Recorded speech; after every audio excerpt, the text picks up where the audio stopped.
time for the Burning River Sportscast. Summer is officially here, which means we're now just a few short weeks away from the start of training camp and preseason. In fact, our Browns will be starting camp a little early this year as they prepare for an historic Hall of Fame game in Canton, Ohio, where they will see one of their own enshrined for eternity.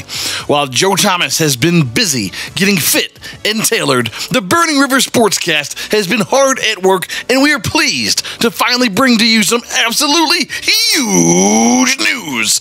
And you can only find it here, where we break it all down for you next on the Burning River Sportscast. Kenny's really getting me today. Yeah, I mean, Zuckerberg's not that old, and Elon's not like in the greatest shape. Like, he's kind of built like a soda can. He's not like fat, but he's not like in great shape. Guys, let me tell you, this is basically the biggest thing since Vince McMahon bought WCW. Obviously, like, if everyone would just listen to me, every problem in the world would be solved. But right, yeah. Kenny, if John Goodman can do it, you can do it. The entire world's population can fit inside of an apple. Holy hell.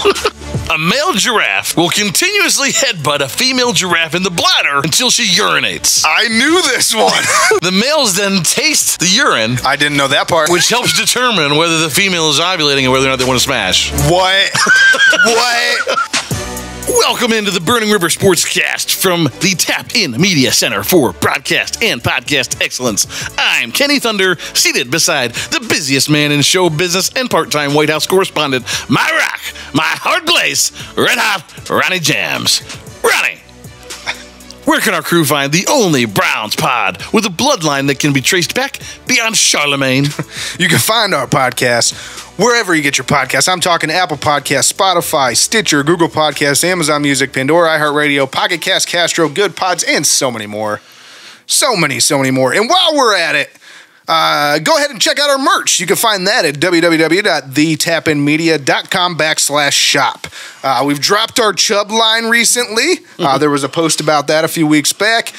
We also just dropped some shoes, and we're going to continue to add products to that as time goes on. And we're going to have an official store launch, grand opening for our online store here soon. So keep an eye out for that, because you're going to want to be a part of it. Yes, absolutely. Fun things on the horizon. And speaking of fun things, hell yes. What? Wait, what? Is it? Are we going to tell them? I think it's time to tell them. It's time to tell you. All right, so that'll lead us to the Burning River Sportscast special announcement.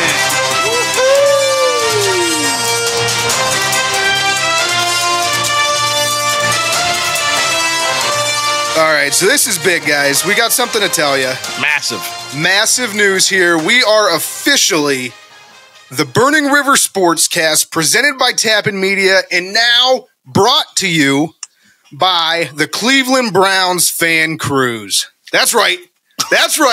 Brought to you by the Fan Cruise, baby. What does it all mean?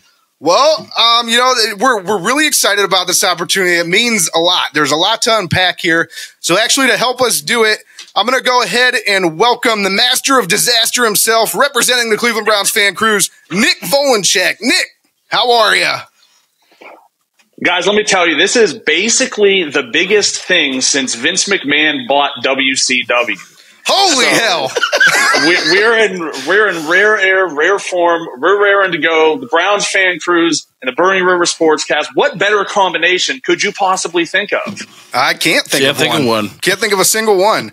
So we're happy to have you. We're really excited, like I said, about the opportunity. How are things going on your end right now? You guys getting a lot of positive reaction to the announcement of the Fan Cruise? Yeah, I think it's one of those things that is just kind of came out of nowhere. I don't think Browns fans necessarily expected it. So far, so good. The Browns community, as we all know, I'm from Northeast Ohio as well. So you know this area is hardworking, gritty area, very supportive of the Cleveland Browns. Always really have been in the 39 years of my existence, and I know well before that. So we've seen a lot of a positive movement so far, and we're really looking forward to what the next several months and really several years of doing this will bring. And listen, really I don't want to bury the lead here, but how cool is it going to be after the Cleveland Browns secure the bag and win the Super Bowl this year that you get to jump right on a cruise ship? And everybody gets to celebrate. Everybody gets to celebrate on the open ocean. It's going to be one of the most epic situations that has gone down in the entire history of humankind. Hell yes. I like the way you think, Nick. Who needs a parade when you have a cruise? Right. No, you mentioned something. You mentioned something in there that I want to touch on, and it was the Browns fans showing up. I mean, we're not number one in attendance for no reason. The most well-attended fan base or team in the league just came out this past week that we're at like 99.2% on our game. So, yeah, I mean, I could see the Cleveland Browns fans showing up. But can you describe kind of for our fans here what your role is, with the Cleveland Browns fan cruise, and kind of what this project entails and what the fans can expect a little bit?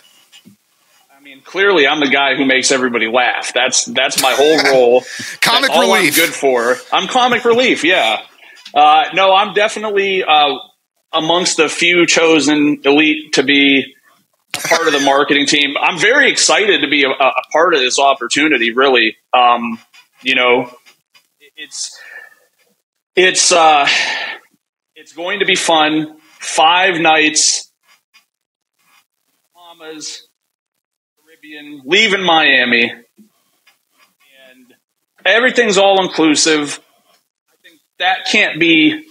I don't think that can really be said enough. I've looked into a lot of cruises and have always been, a little bit tepid to get involved.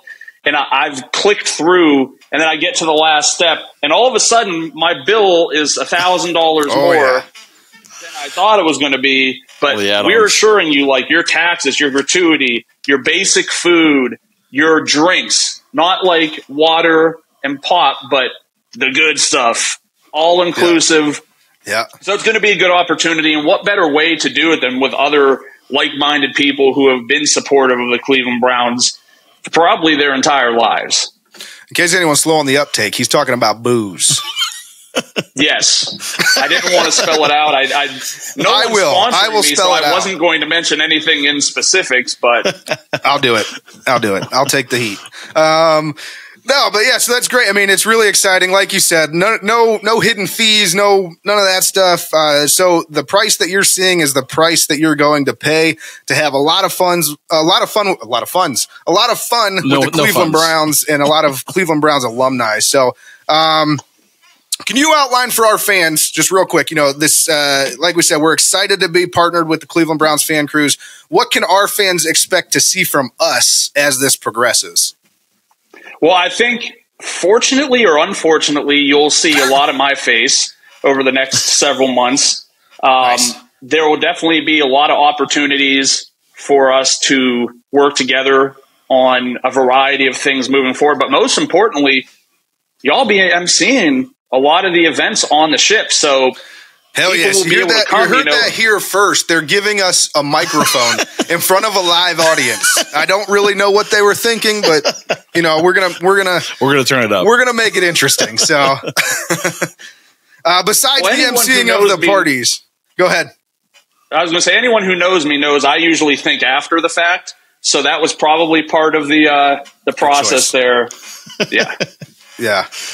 So what else besides MC and the parties? Is there anything else leading up to it, or anything else while we're on the cruise that everybody can kind of expect to see?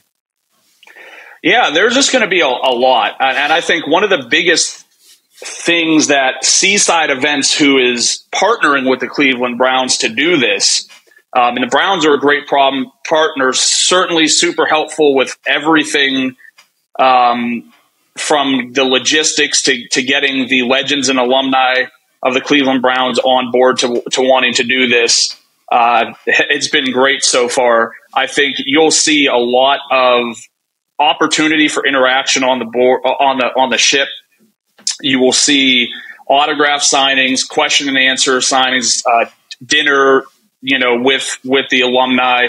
And then there are two different parties, like a departure party and when you get to the island, parties, where it's not going to be like a situation where they get off the ship and for 5 minutes they're like, oh, hey, hi, how you doing? And then there's a big red velvet rope and you're like, oh, look, they're right there. I can see, but I can't touch. I still wouldn't advise touching them. That's just, basic human conduct. But I think the idea is we want to make this as intimate of an experience as possible for people. And again, going back to the whole theme of this area, like, people work hard for their money, and we don't want to put them in a position where, they're spending their hard-earned money on something that they really won't make great memories from. So that's really what we're all about, is making this a really special event for people to look back on and want to come and do again as the years go on.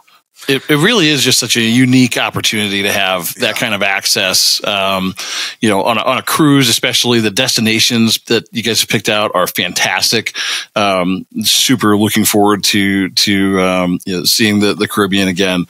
But just all in all, sounds like an awesome opportunity for everybody involved. Like you said, just being around like-minded Browns fans, getting to have conversations with people from all over, and then we kind of recap what we hope to be a great, successful season. So it'd be awesome. Yeah, and Kenny hit on unique. Like that's the best word to describe this, because this is the first time I've ever heard of a fan cruise like this. Pretty cool idea. Pretty good way to get in, like you said, more in an intimate setting with the alumni. And speaking of the alumni, we didn't even really get into that. Can you you got a list in front of you? Am I putting you on the spot here? Can you list off the alumni for me? I do, because I have so many different sports and so many different athletes constantly on my mind, as I'm a huge sports fan. But we've got, and I think the list is most likely finalized at this point, but we've got Gary Barnidge, John Greco, Kevin Mack, David Zastudil, Greg Pruitt, Hanford Dixon, Felix Wright, Ben Davis, Phil Taylor, Reggie Langhorne, Frank Stams, Webster Slaughter, John Hughes, Eric Metcalf, and Josh Cribbs. So it's a pretty good list of the who's who of the Cleveland Browns. I know I'm excited, and it's got a good representation, I think, from pretty much all generations of viable Browns who could attend the cruise. Yeah, and I know that you said, you listed and you said that it's mostly finalized, but from what I understand, there is an outside chance that maybe a person or two may be added down the line that you guys could announce. So it might be. I'm really not sure at this point what's going to happen with that. I think last we talked about it, they were looking into it, but kind of have said, like, this is a pretty powerful list. As it is, it's a good place to work with, and then it gives opportunity for there to be further cruises where we can bring other people in and have them that's involved. The plan here, people. We want multiple cruises, so we can't give you all the alumni in the first year, or else you'd never come back. Yeah, that's basically it, and hopefully as the years go on, we can get some of the draft picks to kind of come on board, as well as some of the younger guys, some of the active players. So there's been a lot of discussions. Year one is always the beta test, just try to figure out, what works best, what people seem to like, A/B testing everything, So it really is exciting. Good opportunity to get involved with the Browns community for sure. Yeah, absolutely. And so I guess just to wrap this up here, because like we said, we are going to have you on multiple times, so we don't want to get too far into the weeds. Let people keep them guessing a little bit, I guess. But to wrap this up, where can our fans and just Browns fans in general find additional information regarding the fan cruise? Yeah, you could go to brownsfancruise.com. That's the best place. Sign up for our email list. We're sending out emails about once a week with updates and, information, especially since we do have like 30, 60, 90-day payment plans. And obviously those end at certain points because we have to have money into the cruise lines. Check us out on Instagram at Browns Fan Cruise, Facebook Browns Fan Cruise. And I think this is like a soft announcement, but we will be at several training camp days and we will be at several home games. We are finalizing the dates right now. We definitely encourage everybody who is already bought tickets, considering it, or just want to hang out and hear some jokes, to come by and visit the booths. Hell yes. It's good to see you guys getting involved with everything, making your presence known, and making sure that the fans are aware of this great opportunity to go on this fan cruise. And we're super excited to be a part of it. We're going to make sure we do our best to help everybody have an awesome time. It's going to be really, really special. Oh, it's going to be dope. It's going to be dope. Kenny, I know you're the master of editing here, so just you want to throw up on the screen. So you want to throw up on the screen their that's where you can find more information. That's where you can find more information. All the details are there. Yeah, and I'll throw the website into our show notes, so make sure you check those down below. If you're watching on YouTube, they'll be in the description. So check the show notes, and you can go and get more information about the Browns fan cruise and sign up to go. Come sail away with us. Come sail away. Come sail away. Come and sail away with me. So we're again, Nick, thank you for joining us. We really appreciate it. We hope to have you on again very, very soon. We will at some point regardless, but hopefully soon. Awesome. Yeah, it's been great. Can't wait to come back and talk about the cruise and really talk about what we think is going to happen in 2023 with the Cleveland Browns. Hell yes. Absolutely. That's definitely a future discussion. We'll be asking everybody that we talk to. So we look forward to it. Awesome. Thanks. All right. Thanks, Nick. All right, so it was good having Nick on. As he mentioned, he will be back on multiple times between now and the time the cruise rolls around, which is in March 2024, early March 11th through the 16th, I believe, are the days. Now you know why I'm wearing this shirt. We get it. I'm ready for the cruise. Well, it's time. And we are looking forward to being the master of ceremonies during the entire cruise. I can't believe they gave us a mic. They're going to give us a live mic on the pool deck. It is going to be so much fun. We hope you all come out and join us. Go get, find the resources that Nick led you to and get your tickets for this thing. It's going to be bomb ass. And in addition to some of the things that we talked about to kind of kick this thing off, we want to let you know that we will also be doing interview with a ton of alumni between now and the end of the year. Among other things, we'll probably have some events and some other things that we plan in order to promote the Cleveland Browns fan cruise. So it's a big deal for us. We're really excited. And this is just dope ass, bro. Come sail away with us. Come sail away. Come sail away. Come sail away with me, lad. Yeah. Nice. Awesome. Very nice harmony. Awesome. Oh, hey, we have another special announcement. Second special announcement. Short sound. Perfect. All right. Kenny Thunder 3 was born unexpectedly early this past week. So Kenny, son of Kenny, was born. And it was why we postponed last week's episode. So it was for a good cause. So Kenny's wife could have a baby. Well, we appreciate the flexibility. So how's it going? Allowing us to reschedule a week, even though we were bi-weekly through the off season, and now we've pushed it back 3 weeks. But we're not really that much of a mess. It was just an absolute emergency. Because, just to be clear though, everybody's safe, everybody's doing well now. We're back home. But it was just a long week. We haven't slept a ton. And you look good though. Yeah. Usually you look about dead when you get home from the hospital. Don't lie. We've been home a couple. You look like shit, bro. We've been home a couple days now. So I'm starting to get some sleep again. But starting to get some color in your face. We went about a week with very little sleep, and in the hospital. So, but like Ronnie said, everything is good now. Baby boy is healthy. Kenny Thunder 3 is here to terrorize the world. Oh boy. As he is terrorizing me and his mom already. You keep that kid away from my daughter. I can't make any promises. You better. All right, so that'll lead us to the Burning River news story of the week.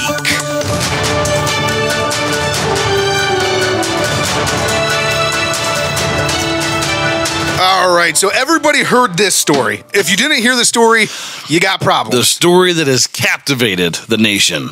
The world. The world. The world. The story of the Titan, the Titanic research vessel, not even research vessel, just I guess it was the Titanic viewing vessel.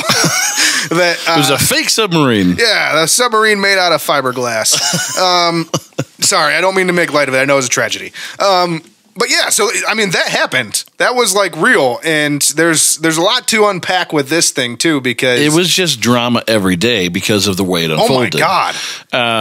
And the thing that's really unfortunate is, like you mentioned, it is a tragedy. Obviously lives were lost, but there was so much misinformation that came out. There was so much conjecture and speculation. We had the whole, are they sitting at the bottom of the ocean with only a finite amount of air? That was the worst part of it, because it's just worst case scenario in your head, and you're like, oh, that would be, and it really is. I mean, you start worst going way to go, and then you started thinking about, they're like, well, they only have this much time for oxygen, and people are like counting down to that time, but what they don't realize is, like, it takes several hours for you to get back up to the surface, so they had to find a multiple hours before that, in order, if that was the scenario, in order to keep them alive. Which is why then the facts of this thing, as they've been released, are even so much more baffling and just strange, because obviously this thing took off at around 8 a.m., lost communication. I'll go through a timeline real quick. Hour and 45 minutes in. Yeah, I'll go through a timeline real quick. So it took off at 8 a.m. That's when the Titan began its descent from the Canadian research vessel, the Polar Prince, to the Titanic wreck.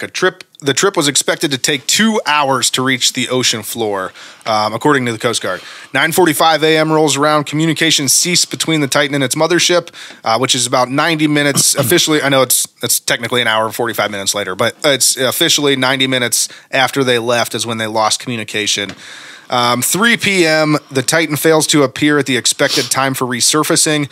And then at 5:40 p.m., the Coast Guard receives a report on an overdue 21-foot submersible with 5 people on board, diving to view the wreckage of the Titanic approximately 900 nautical miles east of Cape Cod. Which, just to start here, why did it take 2 hours and 40 minutes to report this thing?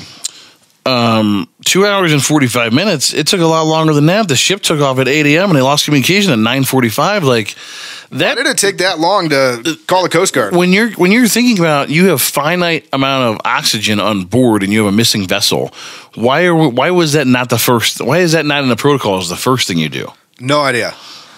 So fast forward a couple days. I mean, as you mentioned, there's a panicked search effort to try and find this thing, because nobody knows what happened to it. It just disappeared.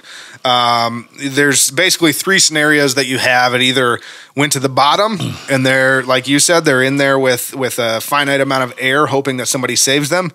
It went to the top, and they're floating, waiting for somebody to come and get them.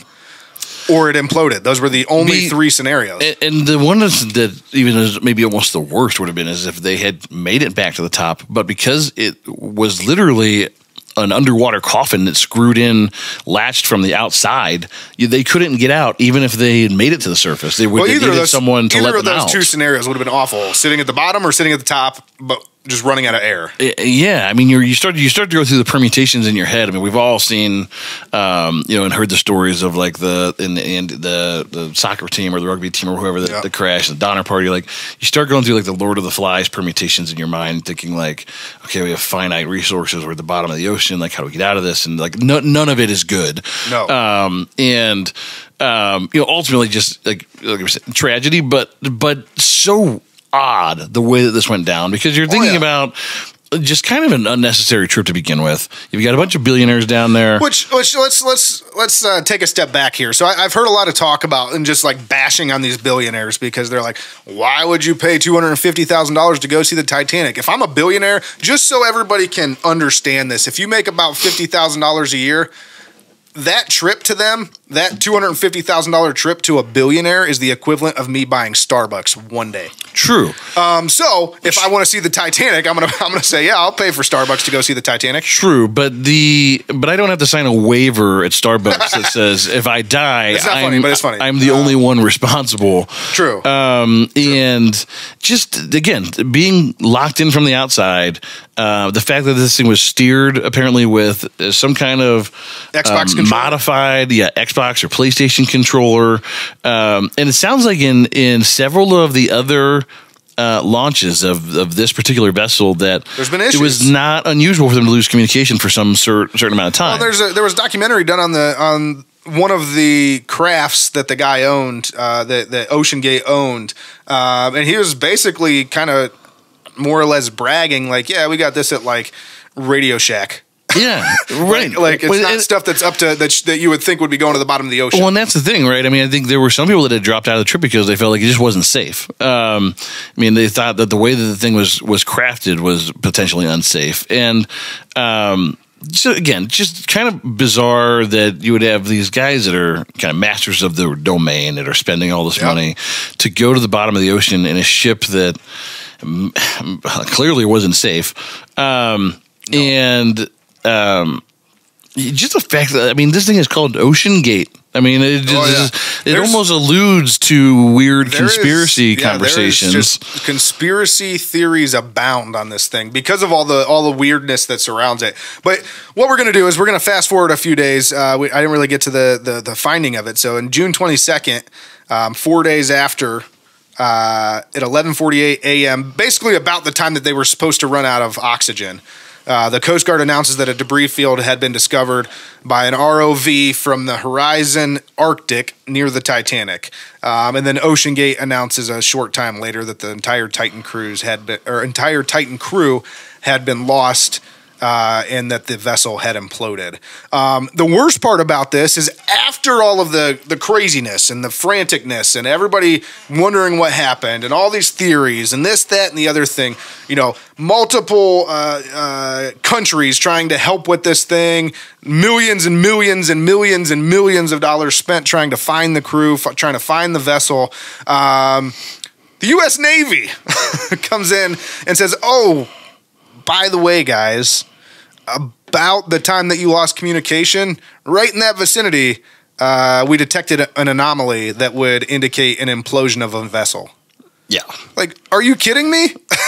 And I understand. It's supposed to be the Navy vessel that reported this is a submarine that is a surveillance submarine that nobody's supposed to know where it's at, and they could possibly give up their position if they radio out and tell everybody that they heard this. But sometimes you just got to tell someone. I mean, ultimately, like, it's just one more reason why the ocean is just the scariest place ever. Oh, I say it all the time. I think we've talked about it on the show. Like, I'm more terrified of the ocean than I am of space, because in the ocean, like, shit like that could happen. Your vessel can just implode. Two final things just from my end. I heard a story that it sounds like the father-son combo that went down there, the son really didn't want to go. This part's real sad. Because it was Father's Day, like, felt like he owed it to Dad to be there and went anyway. So, like, just tragic on that front. And two, I've heard some of the like interviews with like family and people close to the crew that knew them say, like, implosion probably is the best outcome in terms of the disaster like this, because they didn't see it coming. And nobody is saying that death is a good outcome whatsoever, because I've seen people confuse that online when other people have said what you're saying. But if the ultimate outcome was going to be death, the best possible way for somebody to go is in less than 2.5 milliseconds, where they literally don't even have time to process what's happening. You eliminate all those Lord of the Flies permutations, right? All the bad things that could happen down there. Like, literally, by the time anybody they didn't even have time to consider that something was going that wrong before the thing imploded. To that extent, my point was, so I've heard this said a couple of times, like, this is, if this was the outcome, this is the best outcome for them, because they had no idea it was happening. I started thinking about that, and I was really like, is that the best way to go? Like, if you just like, well, bam, I'm dead. Like, not I'm talking about these guys at all. Just like, is that real? Is like, do you also feel like if you're gonna die tomorrow, you just wouldn't want to know what happened? I mean, I don't know. I guess I don't know. I would like to say goodbye to my family and stuff. Well, yeah. But at the same time, like, I don't want my family to feel any, like, that pain of, like, having to say goodbye or anything like that. I mean, as much as I want to say goodbye, that would be a really hard thing to go through too, is saying goodbye. So I have always heard that about, like, things like plane crashes and things, where it's like, well, they didn't suffer. They didn't suffer. Which, like, that part's fair. Is it fair though? Like, that's what I'm asking. I think it is, because agnostic of the current situation. Just is that the best way to go? Just so we have no clue. I don't know. Like, I feel like I would my brain would be so pissed. I'd be like, seriously, like, your brain would cease. Yeah, but like, you'd probably, like, in a situation like that, like, you probably have a millisecond to process, and you're like, oh God. Well, it literally takes like 15 times the amount of milliseconds to process as it took for it to happen. So. I just don't buy that that's the best way to go. Fair. I mean, I understand eliminating the suffering part of it, but like, I don't know. Maybe it's just because I would rather suffer because I'm just such a sufferable asshole anyway. Well, you're a dick. But yeah, so I mean, prayers for the families that they can get over this and not get over. That's the terrible way to phrase that. Yeah, prayers for the family that they get some relief and can find peace. And hopefully, as much as I hate regulation in general, hopefully they don't there's some way to regulate and not let vessels like this continue to go down, because like what are we doing that this thing wasn't checked out by multiple organizations to make sure that it was seaworthy, to the extent that they claimed it was seaworthy? Yeah, Titanic's a unique one too, right? Because it's so far down. People don't realize how far it's down there, man. The Titanic is down. I mean, the largest buildings in the world pale in comparison to like how far this thing is down close. In terms of size. So it's like you put 25 of them together, and like you're starting to get kind of close to the Titanic. Yeah, like it is well down there, and so I don't know what the future of oceanic exploration is, but it would seem to me that as careful as we are with everything else, it's shocking that we would let a submersible that was questionably made, steered by a remote control, and locked from the outside go down to the depths that they were attempting to go down to. Absolutely. So, but I guess it's I don't know, is it international water? Like, who even owns the regulation there? I don't know that much of it. But again, prayers for the families. It's terrible tragedy, but just a bizarre story in general. On top of that, yep. But moving on to our next segment here, we are going to get into the Burning River Rundown.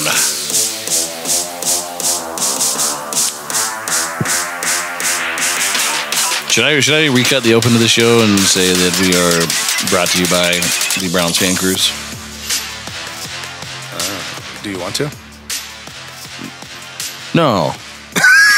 It was like a joke, like, since now that we've talked to Nick, like, should we recut it? Like, but yeah, we could cut it. You didn't go there with me, so it's fine. I don't like joking with you. You're not going there with me, but you'll go on the cruise with me. I'll go on the cruise. You're gonna have to. I'll be there because you're the MC. Speaking of the cruise, and speaking of fun things to do related to the Cleveland Browns, I went with my wife and some friends this past weekend, and we went golfing at the stadium. So Upper Deck was putting on an event at Cleveland Browns Stadium this past weekend where basically you got to travel around the stadium and play a 9-hole golf course, and you're hitting balls onto the field. So I've always thought about this because I always felt like I could hit a pitching wedge into the stands from the field. Like, doesn't the ball just fly out of the stadium? Well, so it was limited. So like the longest club that you could take into this place, if you were bringing your own clubs, the clubs were provided there. But if you're bringing your own clubs, the longest club that you were allowed to take into this place was an 8-iron. So, I mean, technically, yeah, sense. You probably could hit over the field with an 8-iron, but you're just hitting it into the stands at that point on the other side. So that makes sense. Now, was this like top tracer technology? Like, how does this work? No, it was, think Top Golf without the technology. Okay. So basically what it was is So like Amish Top Golf. Yeah. Okay. Yeah, like you're hitting off at different pads, different like starting places around the stands in the stadium, and when you hit towards these holes, so there's 9 holes on the field, and 2 of the holes will have like a red outline around them, and that constitutes the green. If you hit it on the green within that red outline, then you get a par. You get a 3. So it's almost like an extreme game of horseshoes. Yeah. So and then each hole actually has a white circle around it. If you get it inside that, then you get a birdie, you get a 2. And then the holes are actually cut in the field. So if you make a hole in 1, you get a 1. And then anything outside of that is a bogey. Is how they played it. So and you got 2 shots per hole. So it's whatever your best shot was. Was there someone down there to verify that the ball went into the hole? No, it's kind of honor system. My wife and I had a moment where she's like, that rolled out. I was like, I literally have it on camera. It did not roll. It stopped right there. You made it in the hole? No, where it didn't stop. It wasn't in the hole. I apologize. It was on the green, and she was like, "No, that rolled out." And I was like, "It's on camera." So you just kind of have to play honor system, and You go from there. But it was pretty dope. It was a unique way to view the stadium, especially because they had like seats moved all around, and you could really like when you're up on these hitting decks, you're like looking straight down in the stadium. So it's pretty cool. I'm afraid of heights though. So events like that are often anytime you have a corporate event like a Brown Stadium is cool because there's no one else there, so you never see the stadium like that. Right. It's a very much more like intimate way to take in just like the enormity of the stadium. Because when you're there on game day and there's 70,000 people there, it's just places rocking. You're just like a part of the crowd. But when you get in there and you're like, wow, this is a massive facility. This is huge. Yeah, it was big. So what we didn't see around the stadium, but is coming soon, they have announced the new dog logo for the Dawg Pound. Here we go. And they went with my choice and not with Kenny's choice. Kenny loses again. How does it feel, buddy? It feels bad because they chose the wrong logo, and here's the thing: this dog logo is not going to last long. I probably give it 3 years. No one's going to buy this merch. It looks terrible on merch. I disagree. I think it looks good on merch. It's way too busy. My only complaint about it is that it should have had some eyes. That's an iconic logo. It's easy to draw. It's memorable. Memorable. But we got a rememberable. People can remember what it looks like. That logo is fire. That is fire. Literally on water, in water, on fire. Yeah, it's a fire water drop, but it's also inside the fire water drop a river that's on fire. Yeah, it's fire. So fire. That is dope. And why didn't they stick with this logo? This logo. That's the go. Just make the orange. Make the orange. Call it a day. Call it a day. There's no reason even to bifurcate from that. I think we can all agree with that. But moving on here, the training camp schedule was released. Ooh. I know we kind of talked about it a little bit with Nick off the air, possibly doing some things at training camp. We don't know. We'll see what happens there. But training camp schedule has been released, and far less days to attend for fans this year, huh? Yes, and that's because the Browns play the Hall of Fame game this year. So because they have the extra preseason game and it's early, they're actually going to West Virginia, Mountain Mama, to the Greenbrier to do like a team bonding training camp. I guess maybe play some golf while they're there. Cool. But they have, I think, I want to say 11 days in West Virginia that they'll be doing training camp that otherwise would have been in Berea and open to fans. So there's a few less dates, it feels like, this year. Saw a lot of people complaining about it. But when you take all of this into account, like it doesn't seem like it's a permanent thing. It seems more like a this year specific thing because they lost a lot of days. Unless they really love the Greenbrier. That's fair. I mean, it might be dope. It seems weird to me that they would have scheduled a trip like that and not gone to like Columbus to do training camp, like they did the last few years. Like just like places in like you're fighting for fan base down there with Cincinnati. I don't know. Like there's other what NFL teams in West Virginia? Well, they're probably Pittsburgh fans, so but maybe that's why. Maybe they're like, maybe we could capture this audience here. They probably won't. Probably they're the Greenbrier. It's gonna be like private events. So. Yeah, true. But they do. So what they're doing for the days that are open to the fans this year is there's a theme, a family-friendly theme every night. So August 1st, they have youth football / flag football theme. Sunday, August 6th, they've got throwback theme. August 7th, superheroes theme. August 9th, stay in the game theme. Don't even know what that means. August 20th, Browns backers theme, which sounds dope because the Browns backers are my friends. Can we point out real quick before we go? So we just there was a gap there from the 9th to the 20th. We have 2 preseason games in between there. This joint practice in Philadelphia, I'm looking forward to this because I feel like there could be some haymakers thrown. You think? Just these joint practices always seem to get out of hand. I just think with the identity, I don't know why they keep doing them. I think with the identity this Browns team is trying to build, and the fact that Jim Schwartz has familiarity on both sides. Oh, speaking of that, did you hear his quote today? The quote that Newsom just said today. They asked him about Jim Schwartz and how they're liking the new defense, and they said, "Well, He said we're going to lead the league in badassery, so there's that. So I'm very much looking forward to these joint practices in between the open practices coming back to Berea. Yeah, but again, back on track here. August 20th, Browns backers theme. August 22nd, military appreciation theme. August 23rd, Barks and Bites theme. And August 24th, Browns give back theme. So everything's themed. It should be a good time for the days that are open to fans. We encourage you to go. Taking the practices, because that's really when you kind of get to know some of the players. I mean, I know, like, obviously there's game days and stuff, and you get to know the players throughout the season.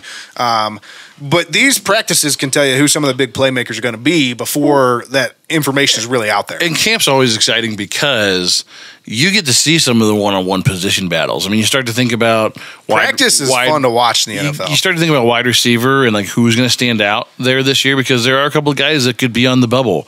What do you think, Denzel Ward versus Amari Cooper in practice, or Denzel Ward versus Elijah Moore in practice? Those are fun things to watch. And just the position battles, like I said, I think are going to be really, really key, because you're going to have a number of them, whether it's a wide receiver, defensive line. You may see some guys pop at linebacker that they brought in that were like undrafted guys that may find their way onto a roster. Generally, they bring in multiple kickers and punters. To press a guy like Cody York Peppermint Patty, Cade York Peppermint Patty. Yep. And you called him Cody. Cody. His name's Cody. I was thinking Cody Rhodes. Cody Rhodes on the brain.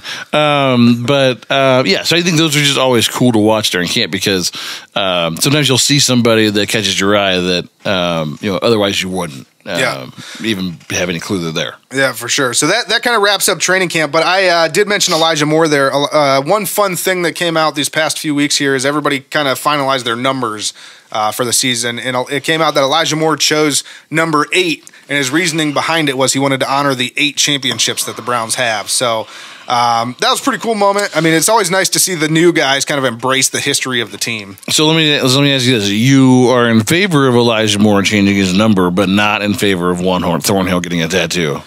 That's not what I said. I'm fine with Juan Thornhill's tattoo. The tattoo itself is dope ass. The problem that I had was everybody blew it up like it was like this very special. Well, you Browns just said he gets this moment, right? No, but his was he has the NFL shield in the middle of his arm. Here we go. And then he has each team that he's played for around it. Go ahead and backpedal your way out of that one. I'm just saying, like it wasn't like a special thing for the Browns. No, look, the tattoo itself is dope. I'd rather have a guy like that. Here's a young guy coming into a situation that he didn't meet expectations the first time around and is trying to get off on the right foot, because he's at least done his homework. Oh yeah. Not like when they brought Jarvis Landry in and he was like, the Ravens used to be the Browns. What?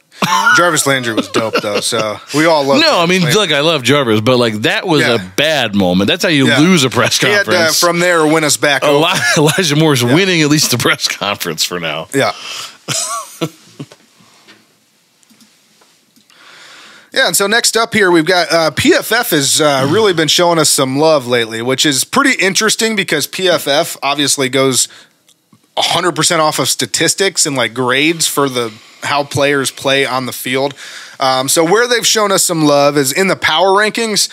They have the Browns at number 9. So the AFC North goes Bengals are at 4, Ravens are at 10, and Steelers are at 17. So you heard that right. PFF is the only outlet that has the Browns ahead of the Ravens. We're at 9, they're at 10. I think it's kind of unanimous across the board. Everybody has the Bengals up there in like the top 5. But everybody else has the Browns at like 20. Let me ask you this. Which is shocking with the amount. I understand you got to prove it, but it's shocking with the amount of talent. If Joe Burrow's in Cincinnati, are the Bengals anywhere close to 4? No. Wait.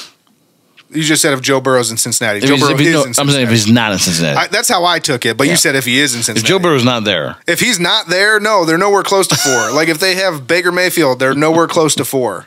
Nowhere close. I mean, that number seems so inflated to me. And I like They've played well the last few seasons. Joe Burrow. I love Joe Burrow. I wish he loses every game that he plays against the Browns, but God, to live in a world where the Bengals are a top 5 team in the NFL just blows my mind. It pisses me off. But PFF also showed the Browns some love, and they ranked their top duos on offense this past week. We actually had two different position groups get the top ranking for duos in the league, which the first one was tight ends with Njoku and Akins. Look, I like the Akins move. I said that when they first happened. That was one of the most exciting offseason moves I think that they could have made, was to bring in a guy with that frame and that athleticism. You think about on the goal line, right? Like, you know, we're talking about we all know that they're going to try and air things out, but on the goal line specifically, what it gives you is you bring in two tight ends, you give that heavy look, and you can go with Nick Chubb, or you can pass it to one of those tight ends. Out. Yeah. So, like, to me, that was a fantastic move because, you know, we have other tight ends on the roster that are pretty solid, but Akins is a game changer. Here's the thing, though, is Stefanski, is he going to allow Njoku and Akins on the field together? Because, you know, he likes to keep talent separated. He does like to keep talent separated, but he also likes to play with multiple tight ends. So. Yeah, but they'll have somebody else on it. They'll have Pharaoh Brown or somebody that's not good will be there. Hey, Pharaoh Brown, they were hoping to be what now they're hoping Akins will be. So, I mean, I guess... No, Pharaoh Brown is just always just a dumpy pass blocker and run blocker. Dumpy pass. But Akins is an athlete, so I'm excited about that. And then obviously the guards you have, Bitonio and Teller. I mean, you have one guy that's a certified Hall of Famer and another guy that wrestles alligators for fun. So we got a Christmas card from him and his wife. But yeah, so that was pretty cool. PFF showing us some love. Good to see. Next up here, and I mentioned it actually while we were talking with Nick earlier, is the Browns have the best attendance in the league. Yeah, I think this came from a 2021 study. So I think the data is an extra year old, but it was just kind of released recently in the last several weeks. Yeah, it was. The Browns were at 99.2%. As far as their attendance goes. And still don't know after this news comes out. It's still shocking to me that the Browns were not included in the global markets initiative. Because that study tracked both home and away games. So it was tracking how your team travels. Because, fun fact, a lot of people don't know this, but the Cleveland Browns have a number of tickets that they have given to them basically to sell to their fan base for away games. And so that's where, like, those were basically sold out every single time. Yeah. But we don't want to be in the global markets plan because we won't bring fans to the stands. It makes no sense why, when you have literally a built-in network with the Browns backers that is literally global. Worldwide. And a lot of these chapters have thousands and thousands of members. Yeah. Just don't understand it. Moving on here, though, the assault case against Perry and Winfrey was dropped. He's a dog. So we do get to keep him in our sounder because let's make him the dog of the week. I'm not going that far. That's not what this calls for. Okay. I don't condone that. Regardless, it was erroneous. Erroneous on all counts. But yeah, we get to keep him as a sounder, so that was pretty cool. All right. Next up, if he doesn't get cut before then. Well, that's true. He does. He has made some other boneheaded decisions, so hopefully he's he's back on the up and up, if you will. If you will. Next up here, Homer Jones, R.I.P. Homer Jones has passed away at the age of 82. In case you don't know who Homer Jones is, he is the inventor of the spike. Yes, we're talking about that touchdown celebration. Oh, I thought he invented for the cleats, like for shoes. I don't know. It could have been either. No, I'm joking. It's a joke. It's the second time he wasn't with me. Kenny's really getting me today. But yeah, he did play for the Browns back in 1970. So he played for the Browns in 1970. I believe the spike was invented before that. Yeah, probably. Yeah, he never scored a touchdown. Jim Brown never wore spikes. And next up here, another former player. We've got Peyton Hillis update here. So he did a Good Morning America interview. I don't know if anybody caught that. If you didn't, you need to go watch it. It was a very great moving interview. It was incredible to hear the story of kind of what unfolded on that beach that day. But the greatest quote through that whole thing is at the end of it, Michael Strahan asked him, he said, look, some people were calling you a hero. What do you have to say about that? And Peyton Hillis, humble as always, he was humble when he was with the Browns. He's always been that way. Comes out and says, I'm not a hero. I think that's a very loose term that a lot of people like to apply to things that happen today. And Michael Strahan said, well, then if you're not a hero, what do you call yourself? And he said, I call myself a dad. That's it. And I think it's true. I mean, you have a baby now. I do. I've had a baby for 7 months now. And basically, at this point, I mean, we are the protector. And I would do anything to save that baby's life. The baby can't do anything on his own. Your baby? No, it's like 5 days old. So he's like, it's not an it anymore. It's a he. He's like 5 days old. Yeah. So, but yeah. So I mean, it was incredible interview.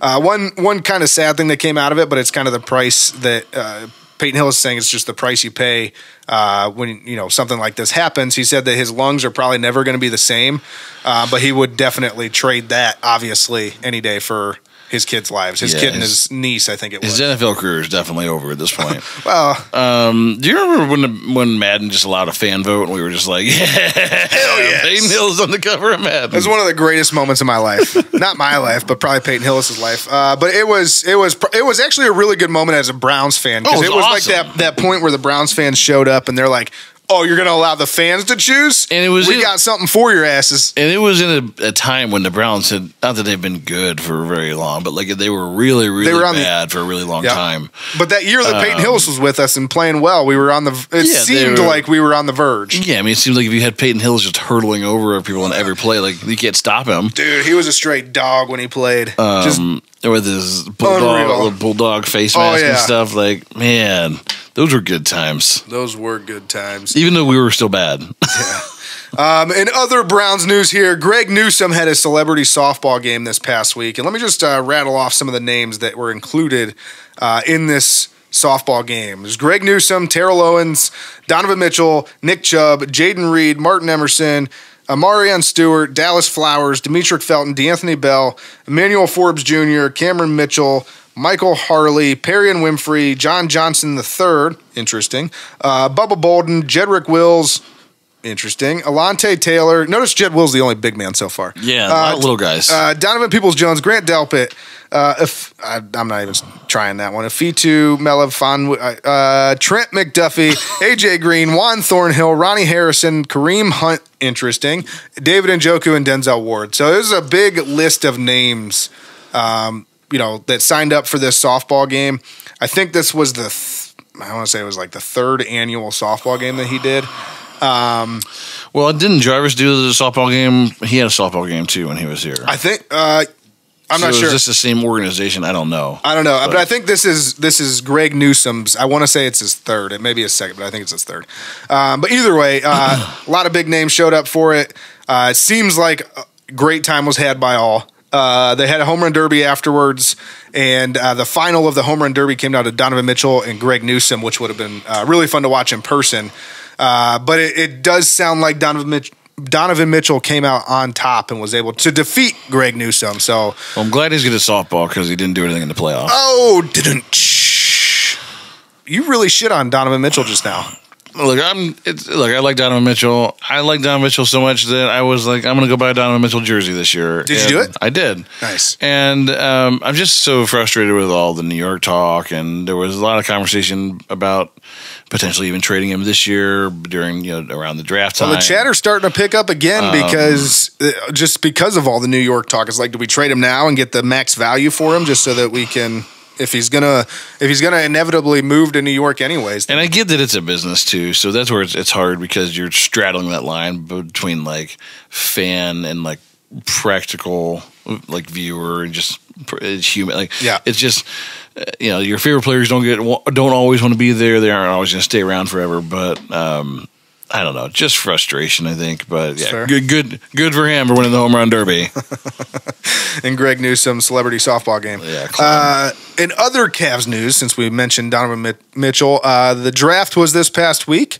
The Cavs drafted Amani Bates out of Eastern Michigan. So according to scouts and Kenny Thunder here, this guy's NBA ready. NBA ready. Physically NBA ready. But the problem is this kid, it is a kid that comes with some baggage and some question marks. I know there were some issues with him, I believe, off the court in college. So from here, all I got to say is bold strategy, Cotton. Let's see if it pays off for him. We had like 1 draft pick, basically. Yeah, and he was number 57, 59. Yeah, he was in the second round. So if he fizzles out, nobody really cares. Nobody's going to care. I mean, the fact that it's even in the Burning River Rundown is an achievement of its own. Yeah, other Cavs news here. This is what's on the same level as us drafting Amani Bates. Is Little Peter Nance? That's right, Little Peter was signed. Was signed to the G League for the Cavs. So it's kind of exciting. Now, obviously Larry Nance Sr., Larry Nance Jr., and now Little Peter Nance. Little Peter has been signed to the G League. This is a happy, fun story to follow. Like, hopefully it works out, and he's able to make the roster in some way. And that would be dope if another Nance got onto the roster. And if he was good, I mean, I don't know. This kid played at North Carolina, so maybe he's got a little more athleticism than his brother. There's another Nance coming up, even younger than him, I think. So, well, Larry Jr. Sr. just keeps busting him out. I don't think he is anymore. I think that they're obviously pushing 20 now. So, but anyways, on to the Guardians. The Guardians are now 37-40. So they're hanging around that 500. Good thing they play in the Central. Good thing they play in the AL Central. They are second in the AL Central and only 2 games back of the Minnesota Twins. So Central's so bad, just so bad. And here's the bright side of this whole thing. We still got 900 games to go, like maybe 950. I don't know. There's so many baseball games to play. Nobody really gives a shit right now. Yeah, and I mean, just struck by the injury bug again. Tristan McKenzie still now is banged up again. I keep trying to watch full games, and it's so hard. It is hard because they lose so many games they should win. Losing. Yeah, this team doesn't have the same. Look, I'm not calling them dead here in June, but no. It's just so far this season they don't have the same juice that last season. Yeah, it's that thing that you can't quite put your finger on, right? Which is weird because most of the team's bad. It's that X factor that you go but last year this team had something different. They were winning. They were winning all those walk-off scenarios, whereas this year right now it's basically 50-50. They're kind of they've actually lost more than they've won. Just recently they started winning some of them, but early in the season especially they lost every single close game. Look, 37-40, they'll get back to 500. Look, I think this is what we talked about at the beginning of the year. Even when the Guardians are bad under Terry Francona, they're not going to be that bad. If they'll finish right around 500, a few games over maybe, and if the cards are right, 100 wins. And it's because you forced me to. Hey, if the cards are right, saying that, but I didn't say it. If the cards are right, they sneak into the playoffs, and hey, that counts as another great year for the Indians org. So. True. So that's it for Cleveland for now. We're going to move on to some non-Cleveland news here. The Nuggets. A lot has happened since you had a baby. I know this was 2 weeks ago now, but the Nuggets are world champions, and Nikola Jokic, however you want to say it, he was the MVP, and he did a lot of funny things after the finals were over, which kind of made me like him more. He tackled Jamal Murray into a pool, which is pretty funny. He didn't know how to spray champagne. He kind of grabbed it and just shook it up a little bit and nothing happened. And he was like, I don't know. And he just took a big swig and set it back down. He's like, I guess I'm done with this. Smart. He was super pissed off that the parade wasn't until Thursday because he just wanted to go back home and be with his horses immediately after the finals. He's like, somebody asked him if he was excited for the parade. He said, when's the parade? When's parade? And the team representative said it's Thursday. And he said, no, I need to go home. You want to be home with his horses? Yeah, he has a horse farm over there. That's what they do over there. It's just him and his family, and they hang out and they raise horses. And there's horse races. Actually, the weekend after the finals, his town where he lives was hosting this big European horse racing event. Huh. And his horses are in it. I knew that he wanted to go home afterwards and he was sad, but I didn't realize that he was homesick over his horses. Yeah, that's a big thing for them, man. And I mentioned his family there. His brothers are wild too. There's all these videos of them picking up the owner and rubbing the coach's head and all this weird stuff that they do. And they seem they talk shit to all the other fans that try and talk shit to Jokic. They seem like every drunk stereotype of an Eastern European. Oh yeah, you think movies. They're not German, but you think of the drunk German guy. That's his brother. Yeah, they just think of like the good old boys. I don't know. Yep, I'm with you. And they're huge. And they're hilarious. Like, it's just fun watching them. And then I mentioned them picking up the owner. That owner, by the way, wins everywhere. He owns multiple sports franchises, and I think like 3 of them have won championships in the last 2 years. Like, how do we get one of those guys? Good to be him. Yeah, so that's pretty wild. And then we did find out in the finals that Jimmy Butler is most likely not Michael Jordan's son because he was complete ass. Like, just ass. Like, it's just crazy to me because this whole thing, and I know it's been, I'm probably beating a dead horse at this point, but it proves that Jimmy Butler is not on the superstar level. Because if this was LeBron, if this was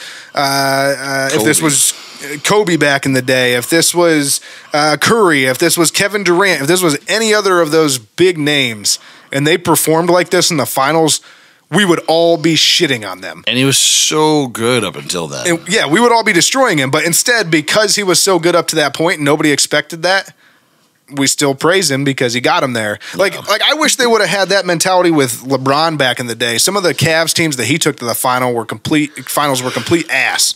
Ooh. Like the team that got swept by San Antonio. Oh my God. Pavlovich was in your starting lineup. Sasha Pavlovich. Dwight Gooden. Like, it was just terrible. It was awful. Yeah. Like, what? Are you kidding me?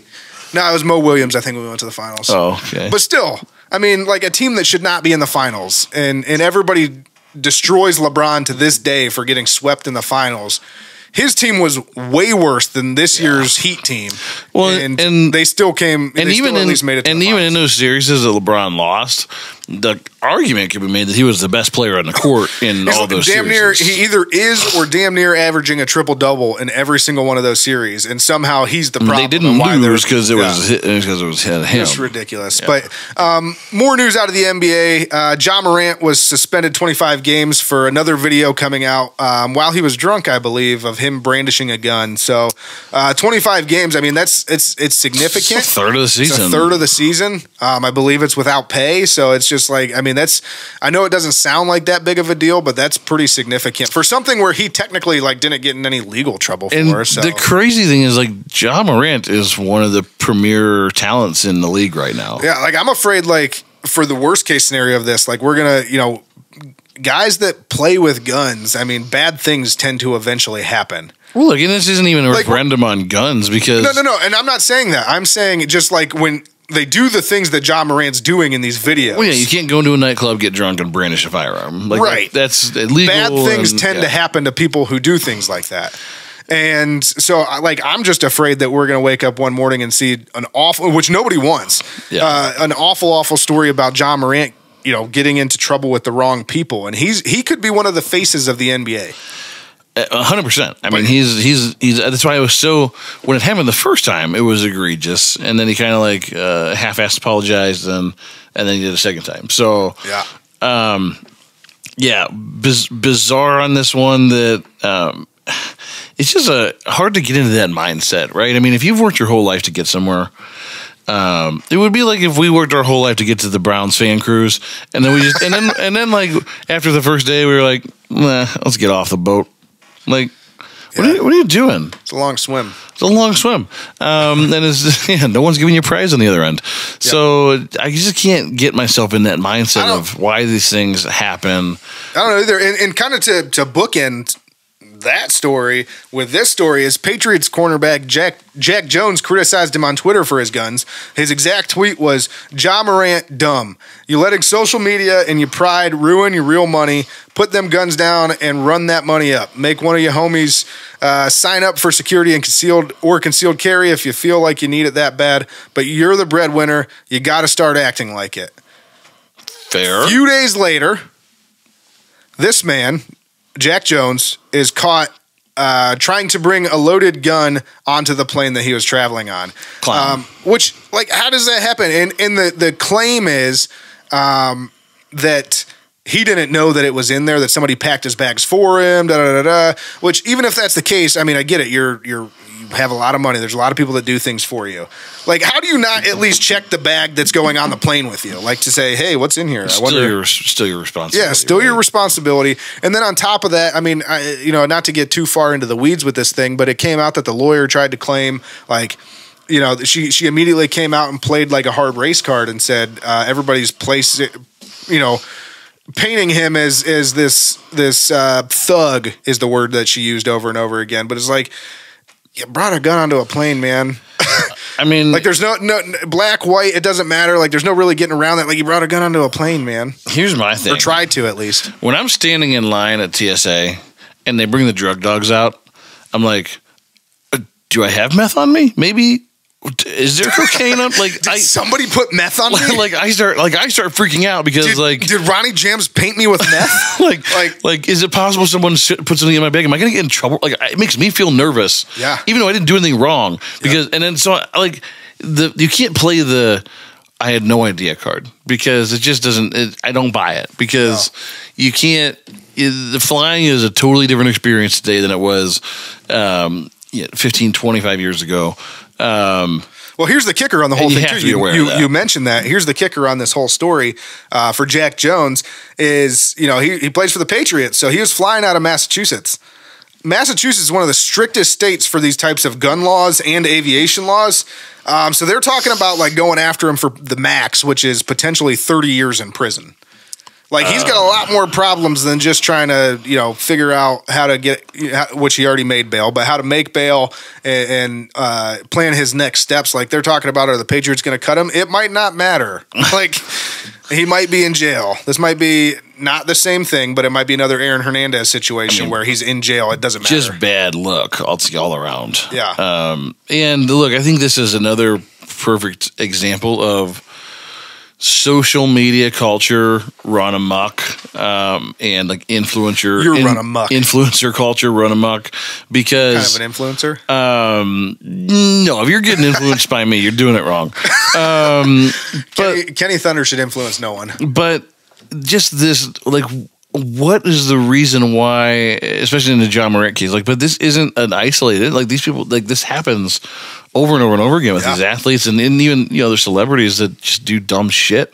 And it's like, man, the people that wouldn't give their left testicle to be in your shoes. And, it's just a cautionary tale too to like young kids out there that want to be John Morant, the next John Morant.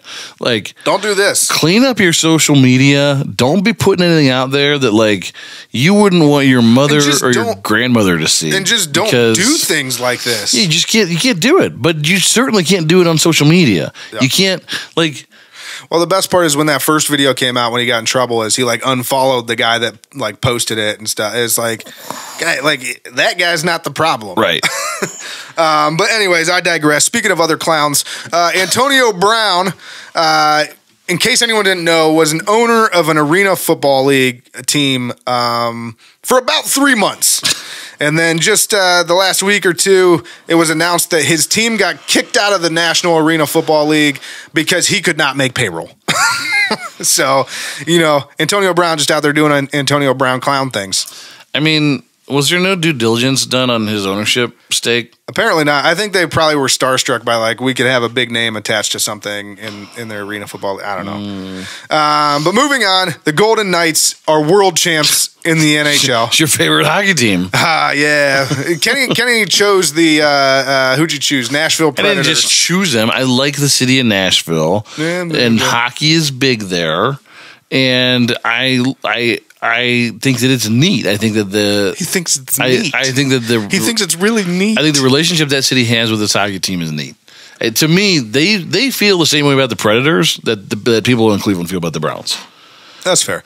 And I just love Nashville. What's not to love? The Golden Knights, to be fair, have a pretty... I'm not really a Golden Knights fan. I just think it's pretty cool that they literally just started like 3 years ago and they won a championship. Well, and so I think like that's the one thing I'll say about like the NHL did this kind of right. Right? I mean, they didn't... When you think about when the Browns came back to the league... They royally screwed us. And then any team, really. I mean, like Jacksonville, they're like, we're going to start you at the bottom, and you got to work your way up. Yeah. I mean, these ownership groups aren't great. The players that they end up getting in these expansion drafts aren't great. Yeah, the NHL has at least a formula that allows a team to grow and win right out of the gate, which does nothing but grow your fan base in your sport, which is the right way to do it. Well, there's a lot of Golden Knights fans out there already. Like they're one of the most popular teams in the NHL. Which I mean, front runners, sure, but but there's a lot of guys, like when they talk about them, like they're like, no, I was excited when this team came about, and I'm diehard from the beginning. Like we're going full bore into this thing. Well, Las Vegas is one of those towns that like didn't. Everybody wants to be in Las Vegas right now. We're not even really going to talk about that, but I mean, the Oakland A's are on their way too. So, well, for a long time they didn't have any sports at all. So I mean, now they're going to have all the sports. Every it. league is rushing to have a team go to Las Vegas, especially now that a lot of these leagues are softening on their position of like having a team in Las Vegas. Yeah. Yeah, I mean, speaking of all these different leagues that we're getting a lot of shit today on the Burning River Rundown. Like we're really getting into the weeds. It's the off season. Yeah. You know. Let's talk about the MLS. Gotta keep it fresh. Major League Soccer, baby. Lionel Messi to Inter Miami. What's Inter Miami? Inter Miami instead of Barcelona, which, by the way, he could have signed. Barcelona was backed by the Saudis, and he could have got $1.6 billion over 3 years. Like, just think about that number. That's just absolutely fucking wild. At 35 years old. Yeah. Like, he's at the tail end of, like, his career. He's still one of the greats. Don't get me wrong. He still, brings it day in and day out on a soccer pitch. But on the pitch. But the dude is 35 years old. They were going to give him $1.6 billion over 3 years. Instead, he took the deal with Inter Miami, which again, I don't understand what Inter Miami means. But why aren't they just the Miami Soccer Club? Yeah, I don't know. But anyways, listen to this stuff that goes along into his contract. I mean, it's just wild. He gets a portion of the subscriptions for the Soccer League Pass or whatever it's called on Apple TV. That's not just Inter Miami. People subscribe to this for the entire league. Yeah. He literally signed a contract. NFL Sunday ticket. Yeah, he signed a contract to go to Inter Miami, but he signed a contract with the league. Like, it's wild. He also gets a portion of all Adidas merch sold for the league. I'll say that again. He gets a portion of all Adidas merch sold for the league. Not just with his name on the back. No, all of it. Like a T-shirt for a different guy. I'll take it. I'll take my cut. And then it's rumored. Not rumored. He'll get the chance to own a Major League Soccer team when he retires.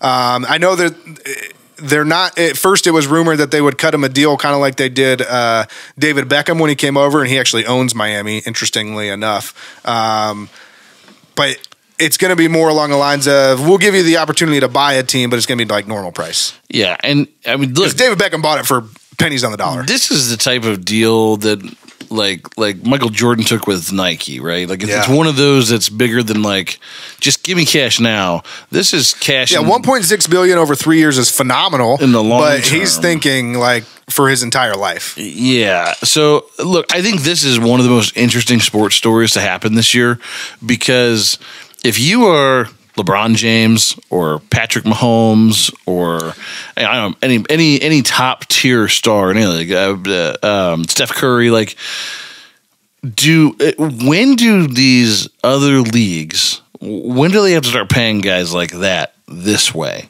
Because this is totally different and would screw everything up. Can you imagine if somebody in the NFL got a cut of like all merchandise? Well, yeah, but like, is that day coming? I don't think so. Not anytime soon. And maybe not in the NFL because of the salary cap implications, even though that seems to get softer and MLB, softer maybe. They don't have a salary cap. And what happens when, we've talked a little bit about this on the show before, like what happens when a Saudi-backed group comes and buys the Cleveland Guardians, and they want to pay they just want the top 9 players in baseball. They're going to give them each $1 billion. What do you think about that?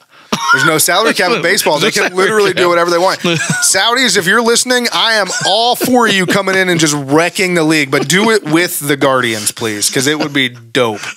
Like, literally go out and get the best players in baseball, pay them all $1 billion. But, like, the only way to fight back against that is stuff like this. But baseball's a freaking disaster with their revenue share. They can't even figure out how to put games on TV right now. That's true. That whole story is something else. That's like so much to get into that I just don't even want to talk about it on our show, because you could talk for hours just about how Bally Sports and that whole thing went down and how ridiculous it is that we're still dealing with it months after Bally Sports it's not done. Submitted for bankruptcy. Yeah. Like, it's just it's insane. And it's not done. No, but you did mention the Saudis. I did. Yeah. Yes. So my next topic here is actually Live Golf and PGA merger, which is a big deal. Obviously, the Saudi-backed Live Golf and the PGA have been butting heads for months. Button heads. For about a year, actually. It's just been a lot of back and forth, a lot of mudslinging. The players all mad at each other for taking the money, not taking the money, being hypocrites, whatever the case may be. Everybody's mad at everybody. It was just fucking wild. But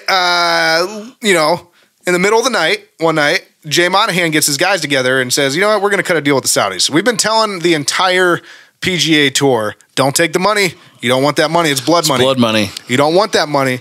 Don't take the money. And they've been trying so hard to advertise their way out of that, to talk their way out of it. But guess what?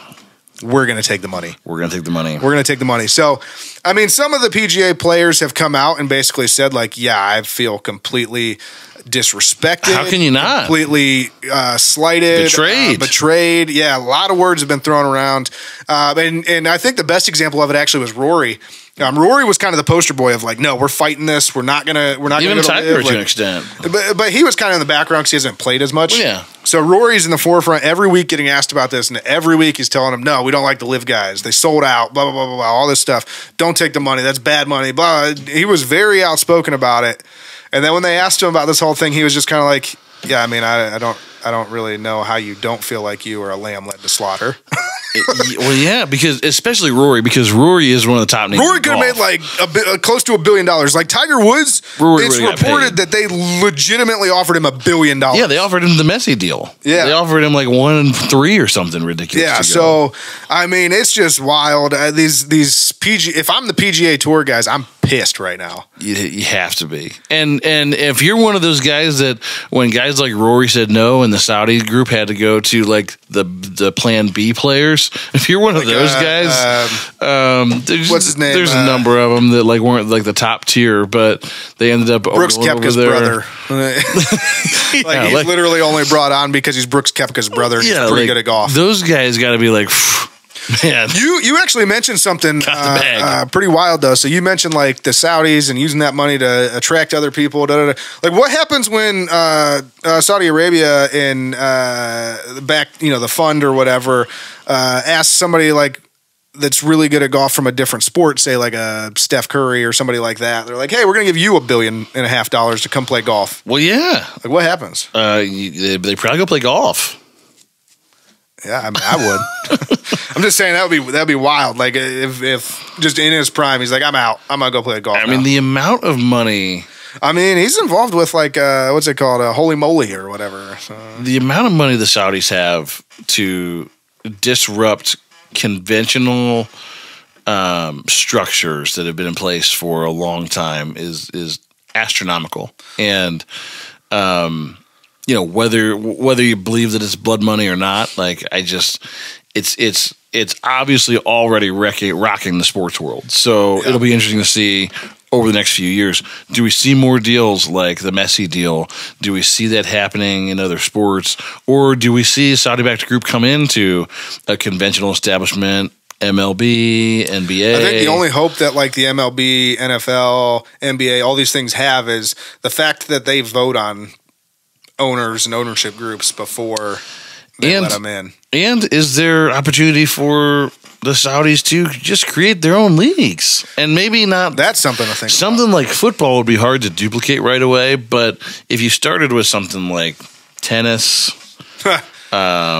or soccer, like you might be able to get some of those kinds of teams and attract top talent to some of those temes. Basketball. If you offer everybody 3 years, $1.6 billion, you're going to get quite a few top tier talent. Well, yeah, and you could. I mean, basketball, you only got 12 guys on a team or whatever. Like that wouldn't be hard to do. Nope. So I just find the whole thing really interesting. I find the live golf thing especially interesting because Jay Monahan made such a happens to be sick right now. Something happened. He's stepping away due to health issues, which is unbelievable timing. Depression, because just nothing worked out the way he thought it would. He destroyed as soon as this happened. Overplayed his hand and couldn't see the forest through the trees. And good for him. He's one of those guys. When we think about golf, and Ronnie and I don't want to go way down a rabbit hole here. When you think about golf and It's the gatekeepers of golf, the stodgy, like old guard of golf that makes people not want to play golf today. Like, he's one of those guys. Like, golf needs to be, for it to survive in the future and thrive in the future, a game of inclusivity that brings everybody to the table. It can't be the you gotta look to the future. You can't be stuck in your old ways. Yeah. And the thing is that what's funny is that all these PGA guys were saying before Live Golf existed, they were complaining about some of the things, the rulings and things in the PGA. Phil was the leader of it. Phil was trying to say, like, look, I know I'm kind of an old school golfer. I'm an older guy, but I also know that the golfers themselves are getting screwed in this whole thing. 100%. It's ridiculous that the people in the PGA, high up in the PGA, are taking home the paychecks they are, and the players are not being included in this. We're the ones that bring all the fans to the stands. Yet somehow we're being cut out of so much money, and there needs to be a better way. And he got destroyed for making that known, and for saying that basically he lost all his sponsorships and everything, and for saying that he understands that there's some baggage that comes with signing a live deal, but that he was doing it anyways to stand up for the fellow player.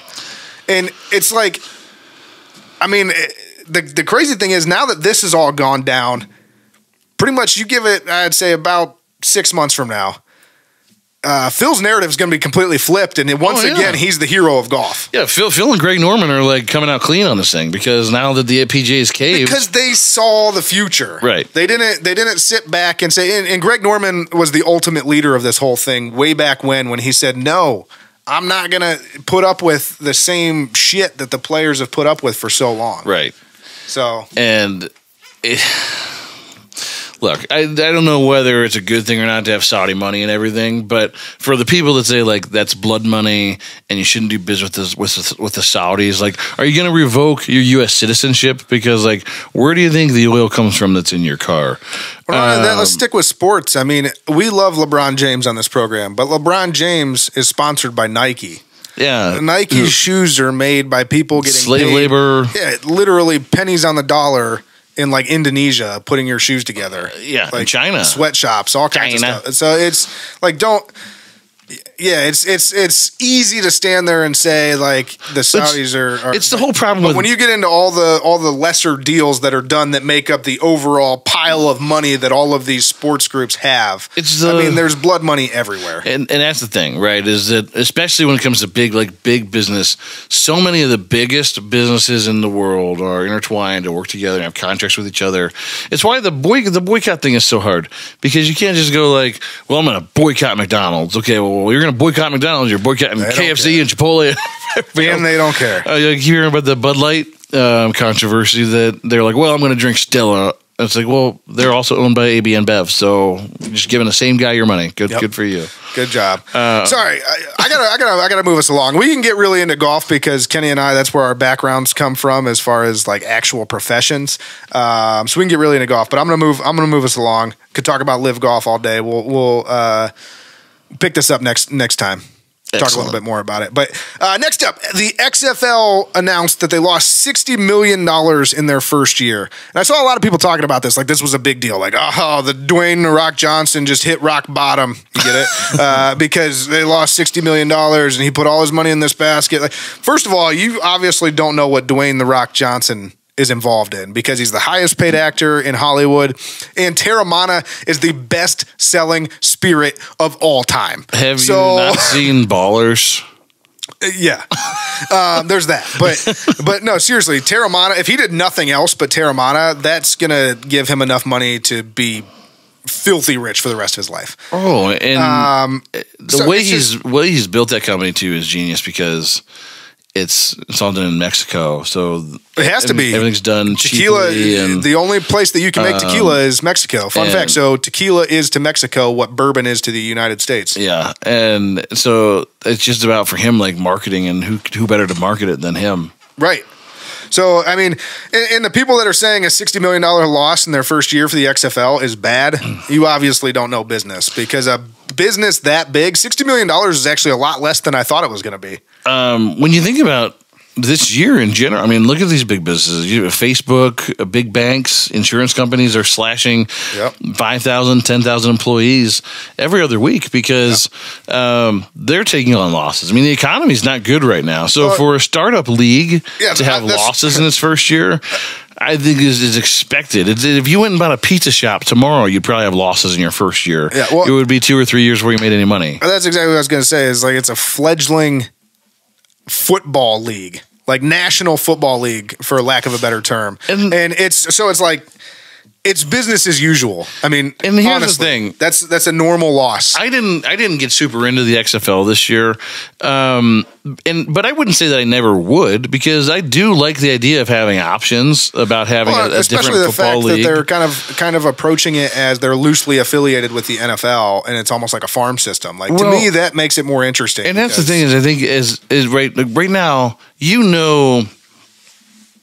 let's say conservatively, just from following sports for the last 10 years, conservatively 70% of the guys on every NFL roster. Yep. You could probably guess which school they went to and get most of them right. Yep. The XFL doesn't have that kind of that intimate knowledge of who are these guys, where they come from. Well, because the XFL, for the most part, is the 30% that you don't know on the NFL teams. But when people start to get to know them, and you start to have stories with them, and you start to go, oh, this guy got kicked out of all these different schools and then did great here.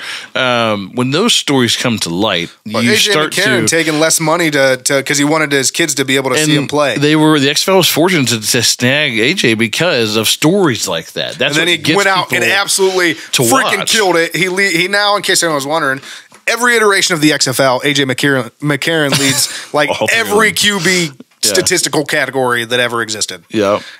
So it's a great story for that. But yeah, I just wanted to point that out. Like, that's not a big loss for the XFL. The Rock's going to be just fine. He could literally write a check for that tomorrow and not even feel it. So if The Rock wanted to make $60 million, he would call Vince one more time and say, Vince, give me WrestleMania next year. Yeah, exactly. So moving on here, the Lions unveiled a new alternate helmet. Did you see this? Yeah, the blue with the lion on it with the squares behind it, whatever. Did you like it? I don't hate it. Look, I'm a fan of. Do you know the story behind it? I don't know. So it's basically a modified Ford Mustang logo. Because they're the Motor City, so makes sense. That's what they were paying homage to. So I'm actually a huge, as far as cars go, I really like, especially the classic Ford Mustangs. So I thought it was really cool the way that they did it. They unveiled it with like a Mustang drove out, and then they pulled the helmet out of a Mustang, and it was like a 69 fastback Mustang or something that pulled out, and they pulled the. I'll give you a fastback. Thank you. But yeah, so I really like it, and I think that matte look with that blue is pretty dope. So yeah, look, I'm a fan of throwbacks. I'm a fan of keeping it. Mixing it up a little bit. I wish the NFL would do more than that. The NFL has gotten stale, I think, in the last few years. When are the Browns going to get our alternate helmet? With their jersey policies, because it's just they've been too stodgy with it, where it's open it up a little bit. You don't gotta go crazy. To that point, though, they did this is part of the new thing is they never allowed an alternate helmet up until a couple years ago. So that's what I'm saying. I'm a huge supporter of this. I think I can't wait for the Browns' white alternate helmet. By the way, you have to be somewhere in between the NBA and the NFL. The NFL for a long time was no, we're not really going to do throwbacks unless it's a really special occasion. The NBA are city edition jersey. We have a different jersey every week. Yeah. No one knows what colors they're wearing or what colors they are supposed to be. The Cavs had a powder blue and brown and white. I don't even know what that was this year. So the NFL needs to find a happy medium between what the NBA's done and what they've done for a long time. Just because, first off, you only have 17 games, so you can't go crazy anyways. But I don't know why, from a merchandising perspective, you go to these sites and you go to any NFL team's club site, and they've got salute to service jerseys, they've got alternate gray decal jerseys, they've got throwback jerseys, but then they're never on the field. So I don't understand. I don't get it either. But so that seems like a huge market. Hopefully, a few more teams unveil alternates. Like I said, including the Browns. I really want the white ones from way back in the day. I think that would be a really cool alternate helmet for the Browns. Sure. Next up here, Tyreek Hill is it Bajan? Yes, Bijan Robinson revealed their top 5 running back lists this past week. Not sure why anybody asked them about their top 5 running back lists, but they did. And Jim Brown was not on either of them. So I don't even have to, I don't even care. I have the graphic if you want me to send that to you so you can put it up there. I don't even care what their top 5 was. Their top 5 is null and void. Yeah, it's completely null and void, and their opinion on running backs is completely invalid to me because how do you not put Jim Brown in your top 5? Well, he's not only considered the best running back of all time, in most football circles, he's considered the best football player of all time. I'll tell you how, and it's just a matter of maturity. Bijan Robinson's a rookie, and Tyreek is young. Like, they just don't have any. To be fair, respect for the way the game used to be played. Especially for Bijan Robinson. He's young enough, like, he hasn't even been in the league or anything. He hasn't learned any history. I don't even know why anybody's even talking to him about a top 5 because he is a running back and he went in the top 6 or whatever he went in. Okay, well, talk to me in 10 years if he's still a top running back. He'll probably tell you Jim Brown's the best running back of all time. But no excuse for Tyreek Hill. He's been around the league for a while. He should know these things. I mean, that's just a fact. Just like you're just trash now. I just wouldn't even want to have. I would not even want to have a conversation with you if that's your take on anything in life. That Jim Brown isn't in the top 5. What a shit take. You're just really a dumb person. Like, your IQ might be 47, and someone helps you get dressed in the morning, and that's all I can say. Yeah. Not a good look, Tyreek Hill and Bijan Robinson.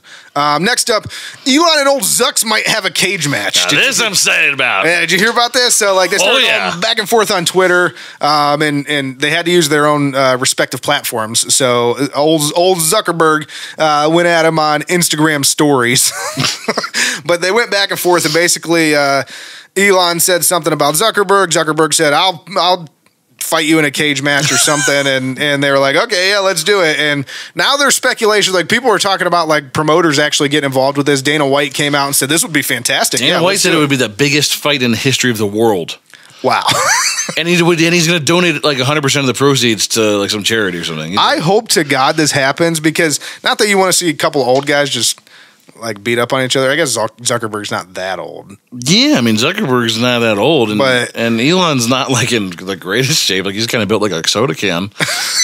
He's not like fat, but he's not like in great shape. Old Elon Musk, built like a soda can. I think he's like 51, and Zuck's like, I don't know, his late 30s. Yeah, but Elon's got some size on him. He's got probably 40. So it would be interesting. So Elon's got size, but Zuckerberg, you know, there's all this stuff about how he's been training in jiu-jitsu or whatever. I think Elon's also 6'1", and Zuck's like 5'7" or 5'9". It would be interesting. It would be really interesting. It'd be like we threw the weight classes out the window, and we're hoping their skills speak for themselves. Like, Elon's going to be trying to throw like one awkward haymaker after another, and Zuckerberg's going to be like, I got to get you on the ground and hopefully tap you out because it's the only way. That's right. Like, Elon's just going to be looking to just donkey punch. He's literally going to be throwing like blind haymakers. Like, I don't care where this goes. It's over. Zuckerberg might not make it out of the cage. We got to see this. We got to see this. I would definitely pay to see this. If it happens, who's your money on?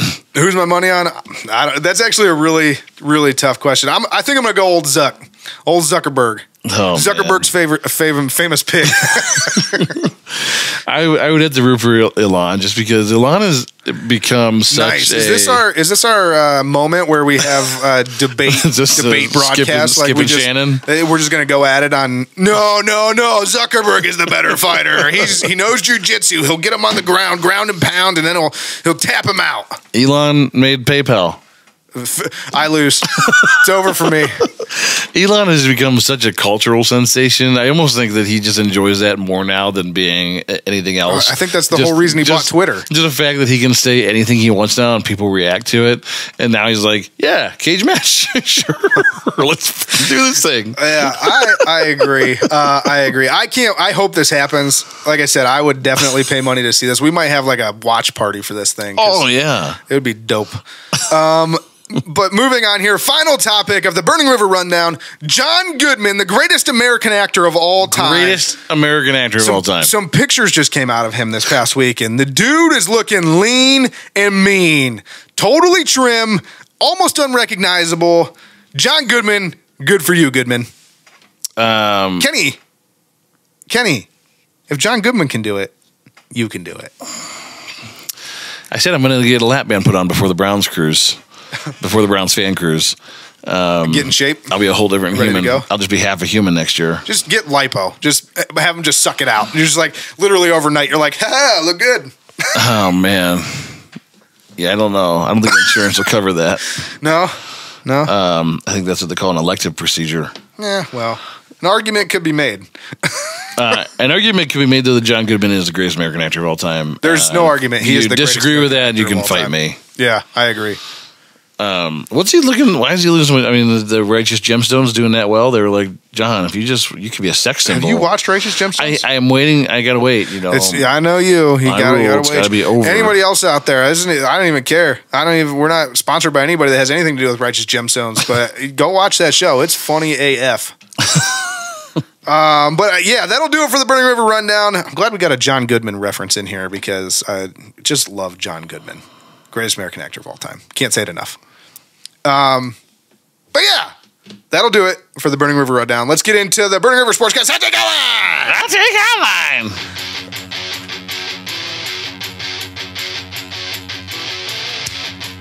You look scared. I thought you were going to say something. Are you scared? No.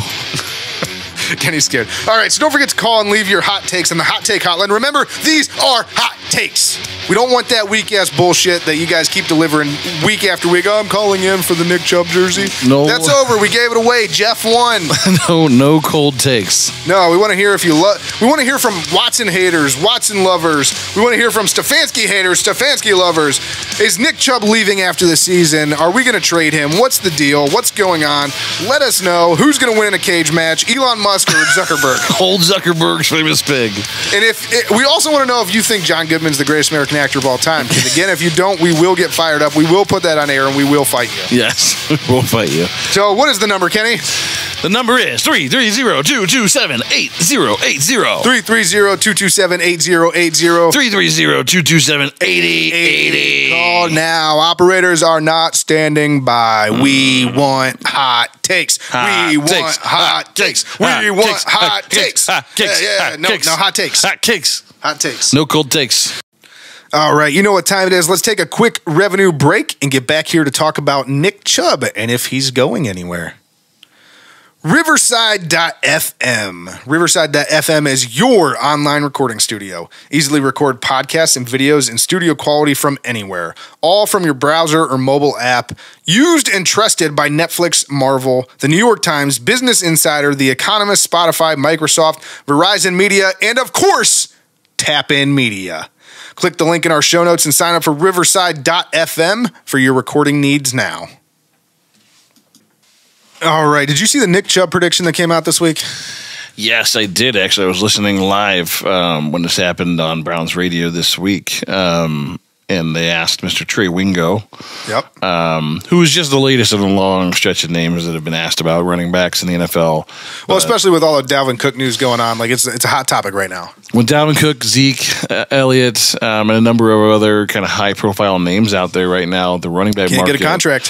has never been more flush with talent, but no one's being signed. Because of that, it's supply and demand. There's a lot of supply, so the demand is low. And nobody's paying money for these things, these running backs. They gotta. But what's so interesting to me is you can't tell me that it's not an advantage to have a good running back on your team, even if you have some like decent, capable like committee of younger guys that are fast and have some different skills. Maybe one's a good pass blocker, one's a good pass catcher.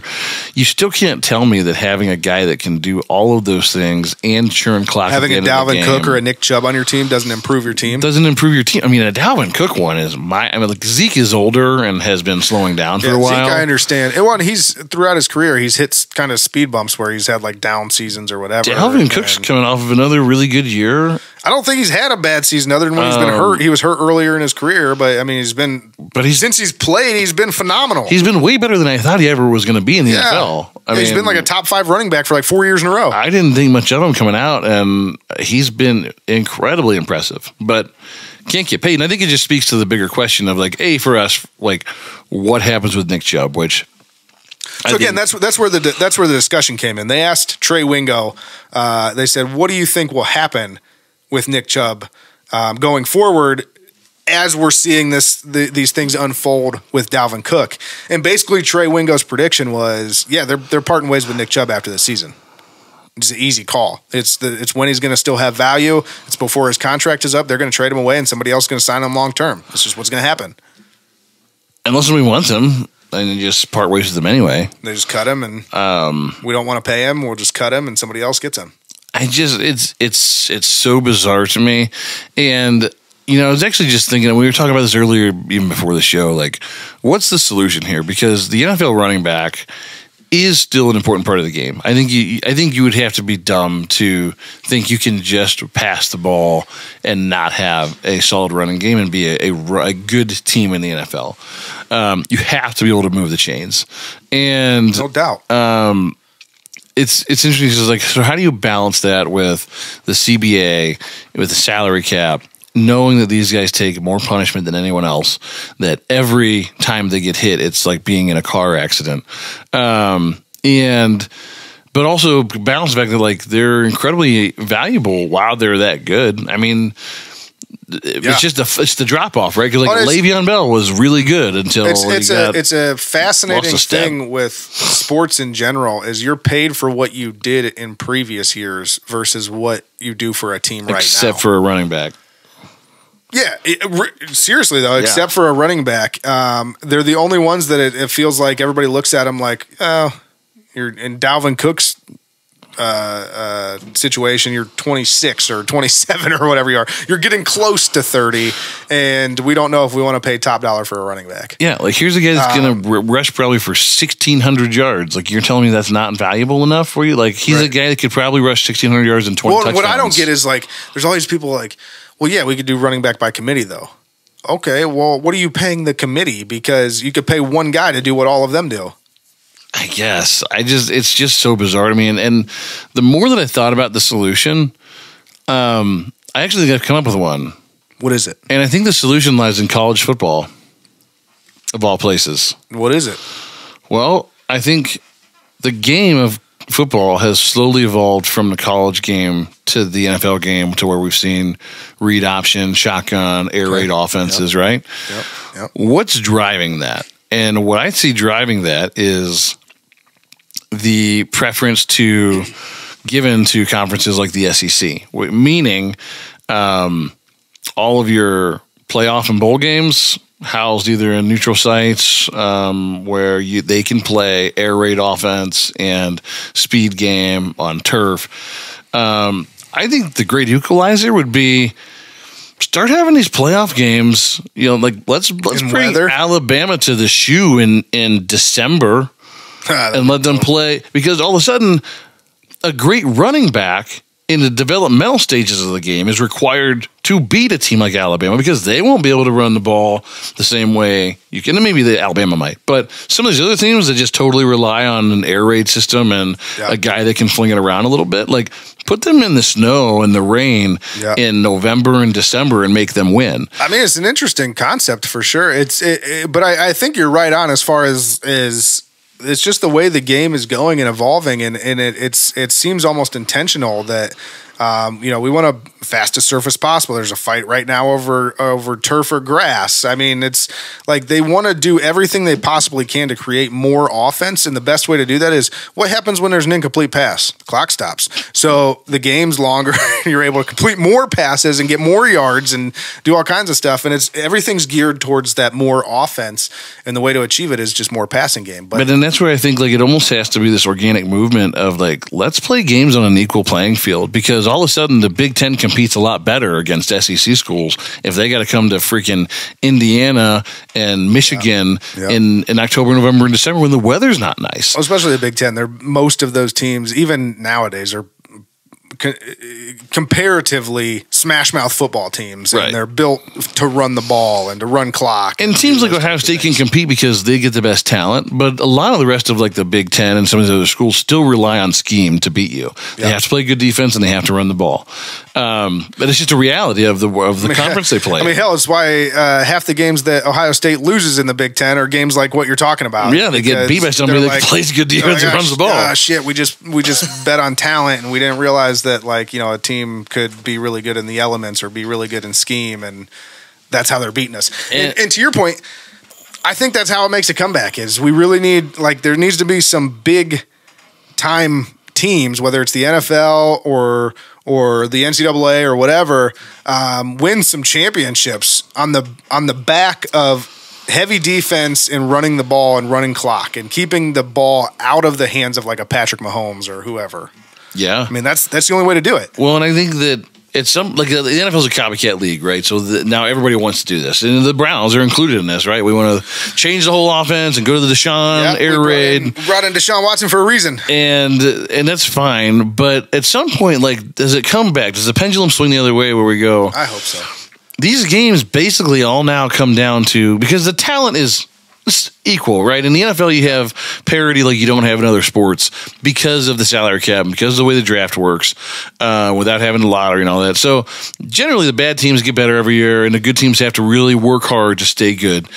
And so your talent level is close in the NFL from team to team, as you'll find. And all these games tend to come down to who has the ball last. Well, I think the problem is we've got to a point where an NFL team has proven now they can score in under a minute with relative ease. 13 seconds? Yeah, I mean, it's not a minute. Literally, the Chiefs beat the Bills. A minute is no longer 13 seconds to play. You used to turn the ball over with 3 minutes left and go yeah, we feel pretty good with a 4-point lead. Now you're there could be 3 more lead changes. Yeah, but I think to be fair, it is exciting to watch, but at the same time, every once in a while, I would love to see a team. But if my goal is winning, and I can control the clock and I can control the sticks, I feel like it has to almost swing the other way eventually, because the NFL is going to get gets too far one way. So fast and lean and quick and in the air. They'll have no answer for this other team that. Yeah, if somebody did it differently, I'm never going to get the ball back. How am I going to score? Well, sorry, bro. I got Nick Chubb on my team. Just run him. He just runs the ball. 3 yards in a cloud of dust. Except for Nick Chubb does way more than 3 yards. He averages 5.2 yards a carry. 5.2 yards in a cloud of dust. Give him the ball 3 times. It's a first down every time. You can't stop him. Can't stop it. So, yeah, I think that's actually where the solution lies. Is I think college football has to adapt, because what we've done now is we're starting to force the top athletes into other positions and roles. Nobody wants to be running back anymore because you're not going to get paid. It's the hardest on your body. But if the game changes to where running backs all of a sudden are valuable again because they're necessary, because we're playing in the snow and the wind and the rain and the cold, and we don't just get to fling the ball all around when there's no wind and it's 80 degrees every day, it's a different game. And that's what football is. So the game today more closely resembles arena football than it ever did the football of the 70s and the 80s. Well, and let's be honest. I mean, it's just going more in that direction, because every team wants to build a roof, including I want a roof on Cleveland Stadium. I'll be honest with you. You have to if you're going to run an air raid offense. Yeah. Well, not only that, but there's other things. Money is what drives everything, and there's money to be had outside of football for stadiums. So, but that all plays into these air raid offenses, because everybody wants to be indoors so you can have the best possible conditions for other things, but that also gives you the best possible conditions for football. So the weather is less and less a part of the game. And because of that, I mean, it's just going to keep going that direction for a while. So it will be interesting to see if a team or two or whatever can pull the NFL back into the run heavy, defense heavy type style of play. Well, that's the thing, right? You have to just it's amazing to me almost that this is unconventional wisdom, or no one's really doing this or trying. Everybody just wants to run. It doesn't matter if they have Kirk Cousins or Ryan. It doesn't matter if you have the best running back in the league and Nick Chubb. You refuse to I know. He was third in the league in carries, but he probably should have been first by 75 carries. And they probably would have won 5 more games. Yeah. I get all your arguments for why he shouldn't, and you want to say it's not that simple. It is that simple. Kevin Stefanski should have ran Nick Chubb. You would have won 5 more games. If the Browns won 5 more games last year, what was their record? They would have been in the playoffs. They would have been one of the better teams in the seeding, right? I mean, they'd be pushing for a first round bye. Yeah. So It is wild. It's crazy. I don't know that there's an actual fix for it. I mean, what you said is very interesting. I don't know if there's an actual fix for it. I don't know if we're ever going to see that style of football again on a regular basis.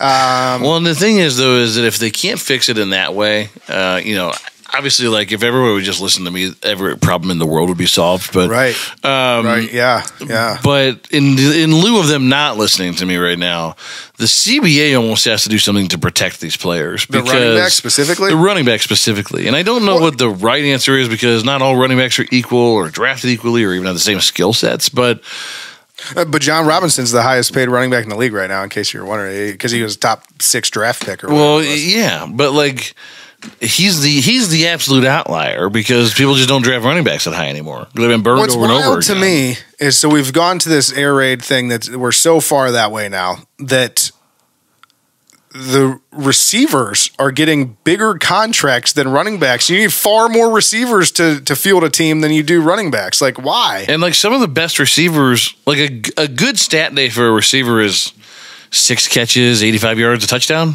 I mean, that's a good stat line. Yeah, like running backs, if they're like a bell cow running back, like you want them at 100 yards. Well, but like, 20 carries, but they're touching the ball 20 or 25 times. You're talking about a receiver having a good game can touch the ball 6 times. Yeah, and that guy's going to make 3 times what your running back gets paid. I don't really touch the ball 6 times. Yeah, I don't know. It's such a ass backward way of doing things, and you feel bad for guys like Nick Chubb, especially because and that's why everybody thought it was like such a hot take and gave us a bunch of shit about it when we first said, and granted we did it kind of tongue in cheek, and we said that Kevin Stefanik was going to be the one trading Nick Chubb. Obviously, he doesn't make those decisions. We know that, but I mean, we got a lot of shit for that take, for the fact that we said, coming off of last season, before everybody was talking about it, we said Nick Chubb's days are numbered here in Cleveland because the writing's on the wall with the way they do things with running backs, the way they do things across the league. It's just they're not going to keep him. And we brought in Deshaun Watson to be an air raid offense. We're not keeping Nick Chubb. It's not happening. And we want to keep Nick Chubb. We love Nick Chubb. Nick Chubb's the best thing that's happened to the Cleveland Browns in my lifetime. I want him to retire a Cleveland Brown, but he's not going to. He's got about a season left, and we'll be lucky if he makes it through this entire season. I think he'll be extremely lucky because if we start losing games, he's gone. And I think if there's a good team that needs a running back that feels like they are just that running back away, he's gone. He's gone. They'll make a move for him because they'll get something back in return. And it feels really bad, and I'm sad about it, but it's just facts. Yeah, man. the thought of Nick Chubb in another NFL jersey makes me sick. Yeah, absolutely sick. So I don't want to talk about it anymore.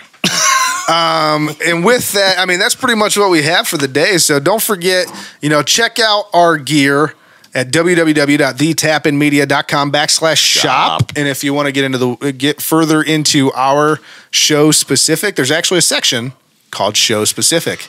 Click on that, then click on Burning River Sportscast. So you can see everything that our show has to offer. You get that mug, you get that mug, you get this shirt, you get that hat, you get that hat, you get that hat, you get this hat, you get that flag. There's more flags over there. You can't see them, but you can get all that stuff at www.thetapinmedia.com/shop. Show specific Burning River Sportscast. So Kenny clipped a little bit there. What can we expect into next week? We are bi-weekly for the off season, but we had to skip a week because of your baby. Babies are the worst. So yeah, we'll be back here I guess next week, just giving our bi-weekly off season because of it'll be bi-weekly after that again until the season starts. So. My recent child rearing, but we will be back here in 2 weeks or in 1 week. Reared a child in 1 week. Sorry, with Browns news, Cavs news, Guardians season updates, and all things CLE. So jump on in. Yeah, so don't forget to check us out on social media. You can find Tap In Media on Facebook, Twitter, and Instagram at The Tap In Media and Burning River Sportscast. That's this podcast on Facebook, Instagram, TikTok, and YouTube at Burning River Sportscast, and on Twitter at Burning River Pod. And you can also find our podcast wherever you get your podcasts. I'm talking Apple Podcasts, Spotify, Google Podcasts, Amazon Music, Stitcher, Pandora, iHeartRadio, Pocket Cast, Castro, Good Pods, and so many more. And do you know what that takes us to, Kenny? That takes us to Facts for Days.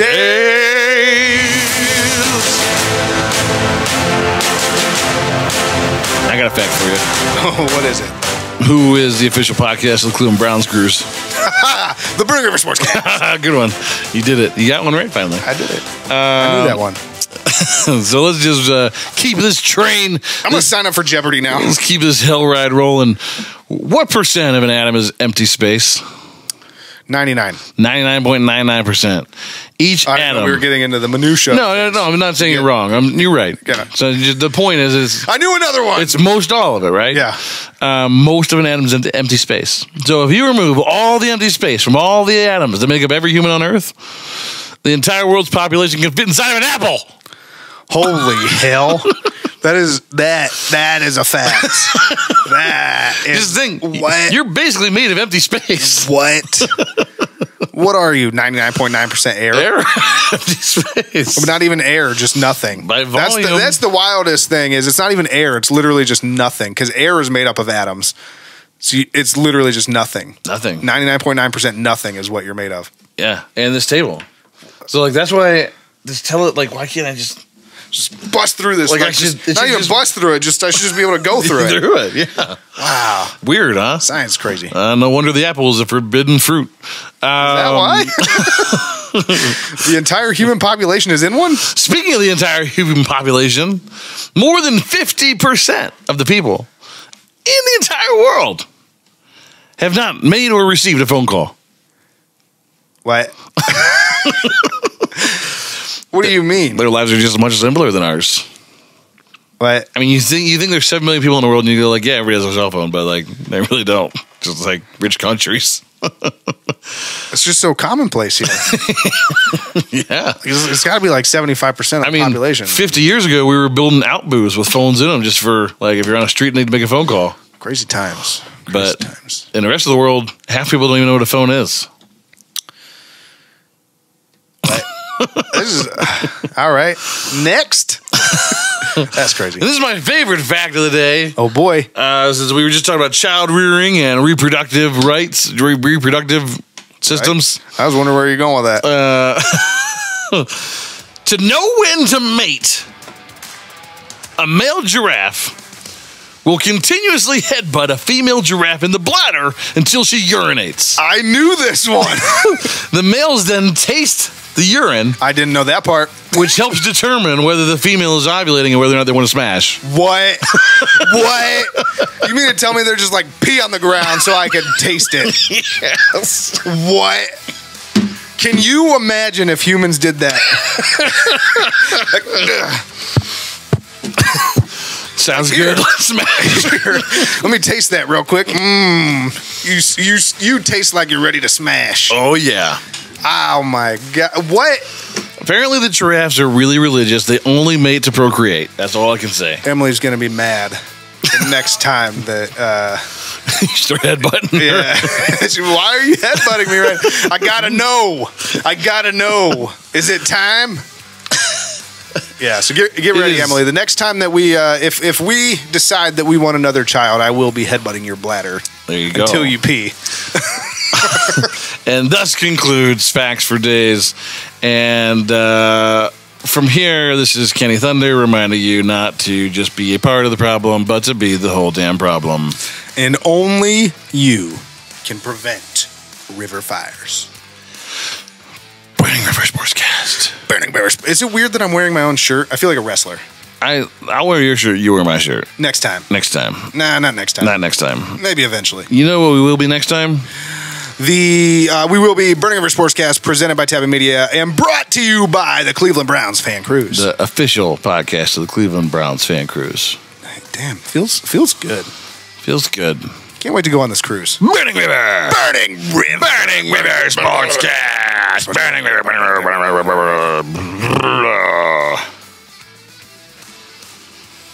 What do you say we interview you? All right, yes, that's a sometimes useful exercise. Please put your hand down. Go ahead. How much money do you make a year before taxes? Okay, I'm actually not comfortable answering that. Come on! We're doing the interview now, not you. So the Browns Fan Cruise and the Burning River Sportscast, what better combination could you possibly think of? I can't think of one. Can't think of a single one.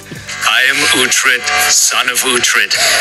You are now called Uhtred, son of Uhtred. You will be Uhtred, son of Uhtred. another Uhtred, and another. But I am Uhtred, son of Uhtred. Can you imagine if humans did that? Sounds good. Smash. Let me taste that real quick. You taste like you're ready to smash. Oh, yeah. I desperately want to make love to a schoolboy. You mean to tell me they're just like pee on the ground so I can taste it? Yes. What? It rubs the lotion on its skin or else it gets the hose again. Oh my God. What? Apparently the giraffes are really religious. They only mate to procreate. Erroneous. Erroneous on both counts. Oh, Lord. That's all I can say. Emily's going to be mad the next time that, You start headbutting her. yeah. Why are you headbutting me right The leads are weak. The leads are weak. Fucking leads are weak. You're weak. I gotta know. I gotta know. Is it time? Motorboat? You play the motorboat? You motorboat son of a bitch. You old sailor. Who are you talking to right now? Who is it you think you see? So tequila is to Mexico what bourbon is to the United States. Okay, so the scariest environment imaginable. Thanks. That's all you gotta say. Scariest environment imaginable.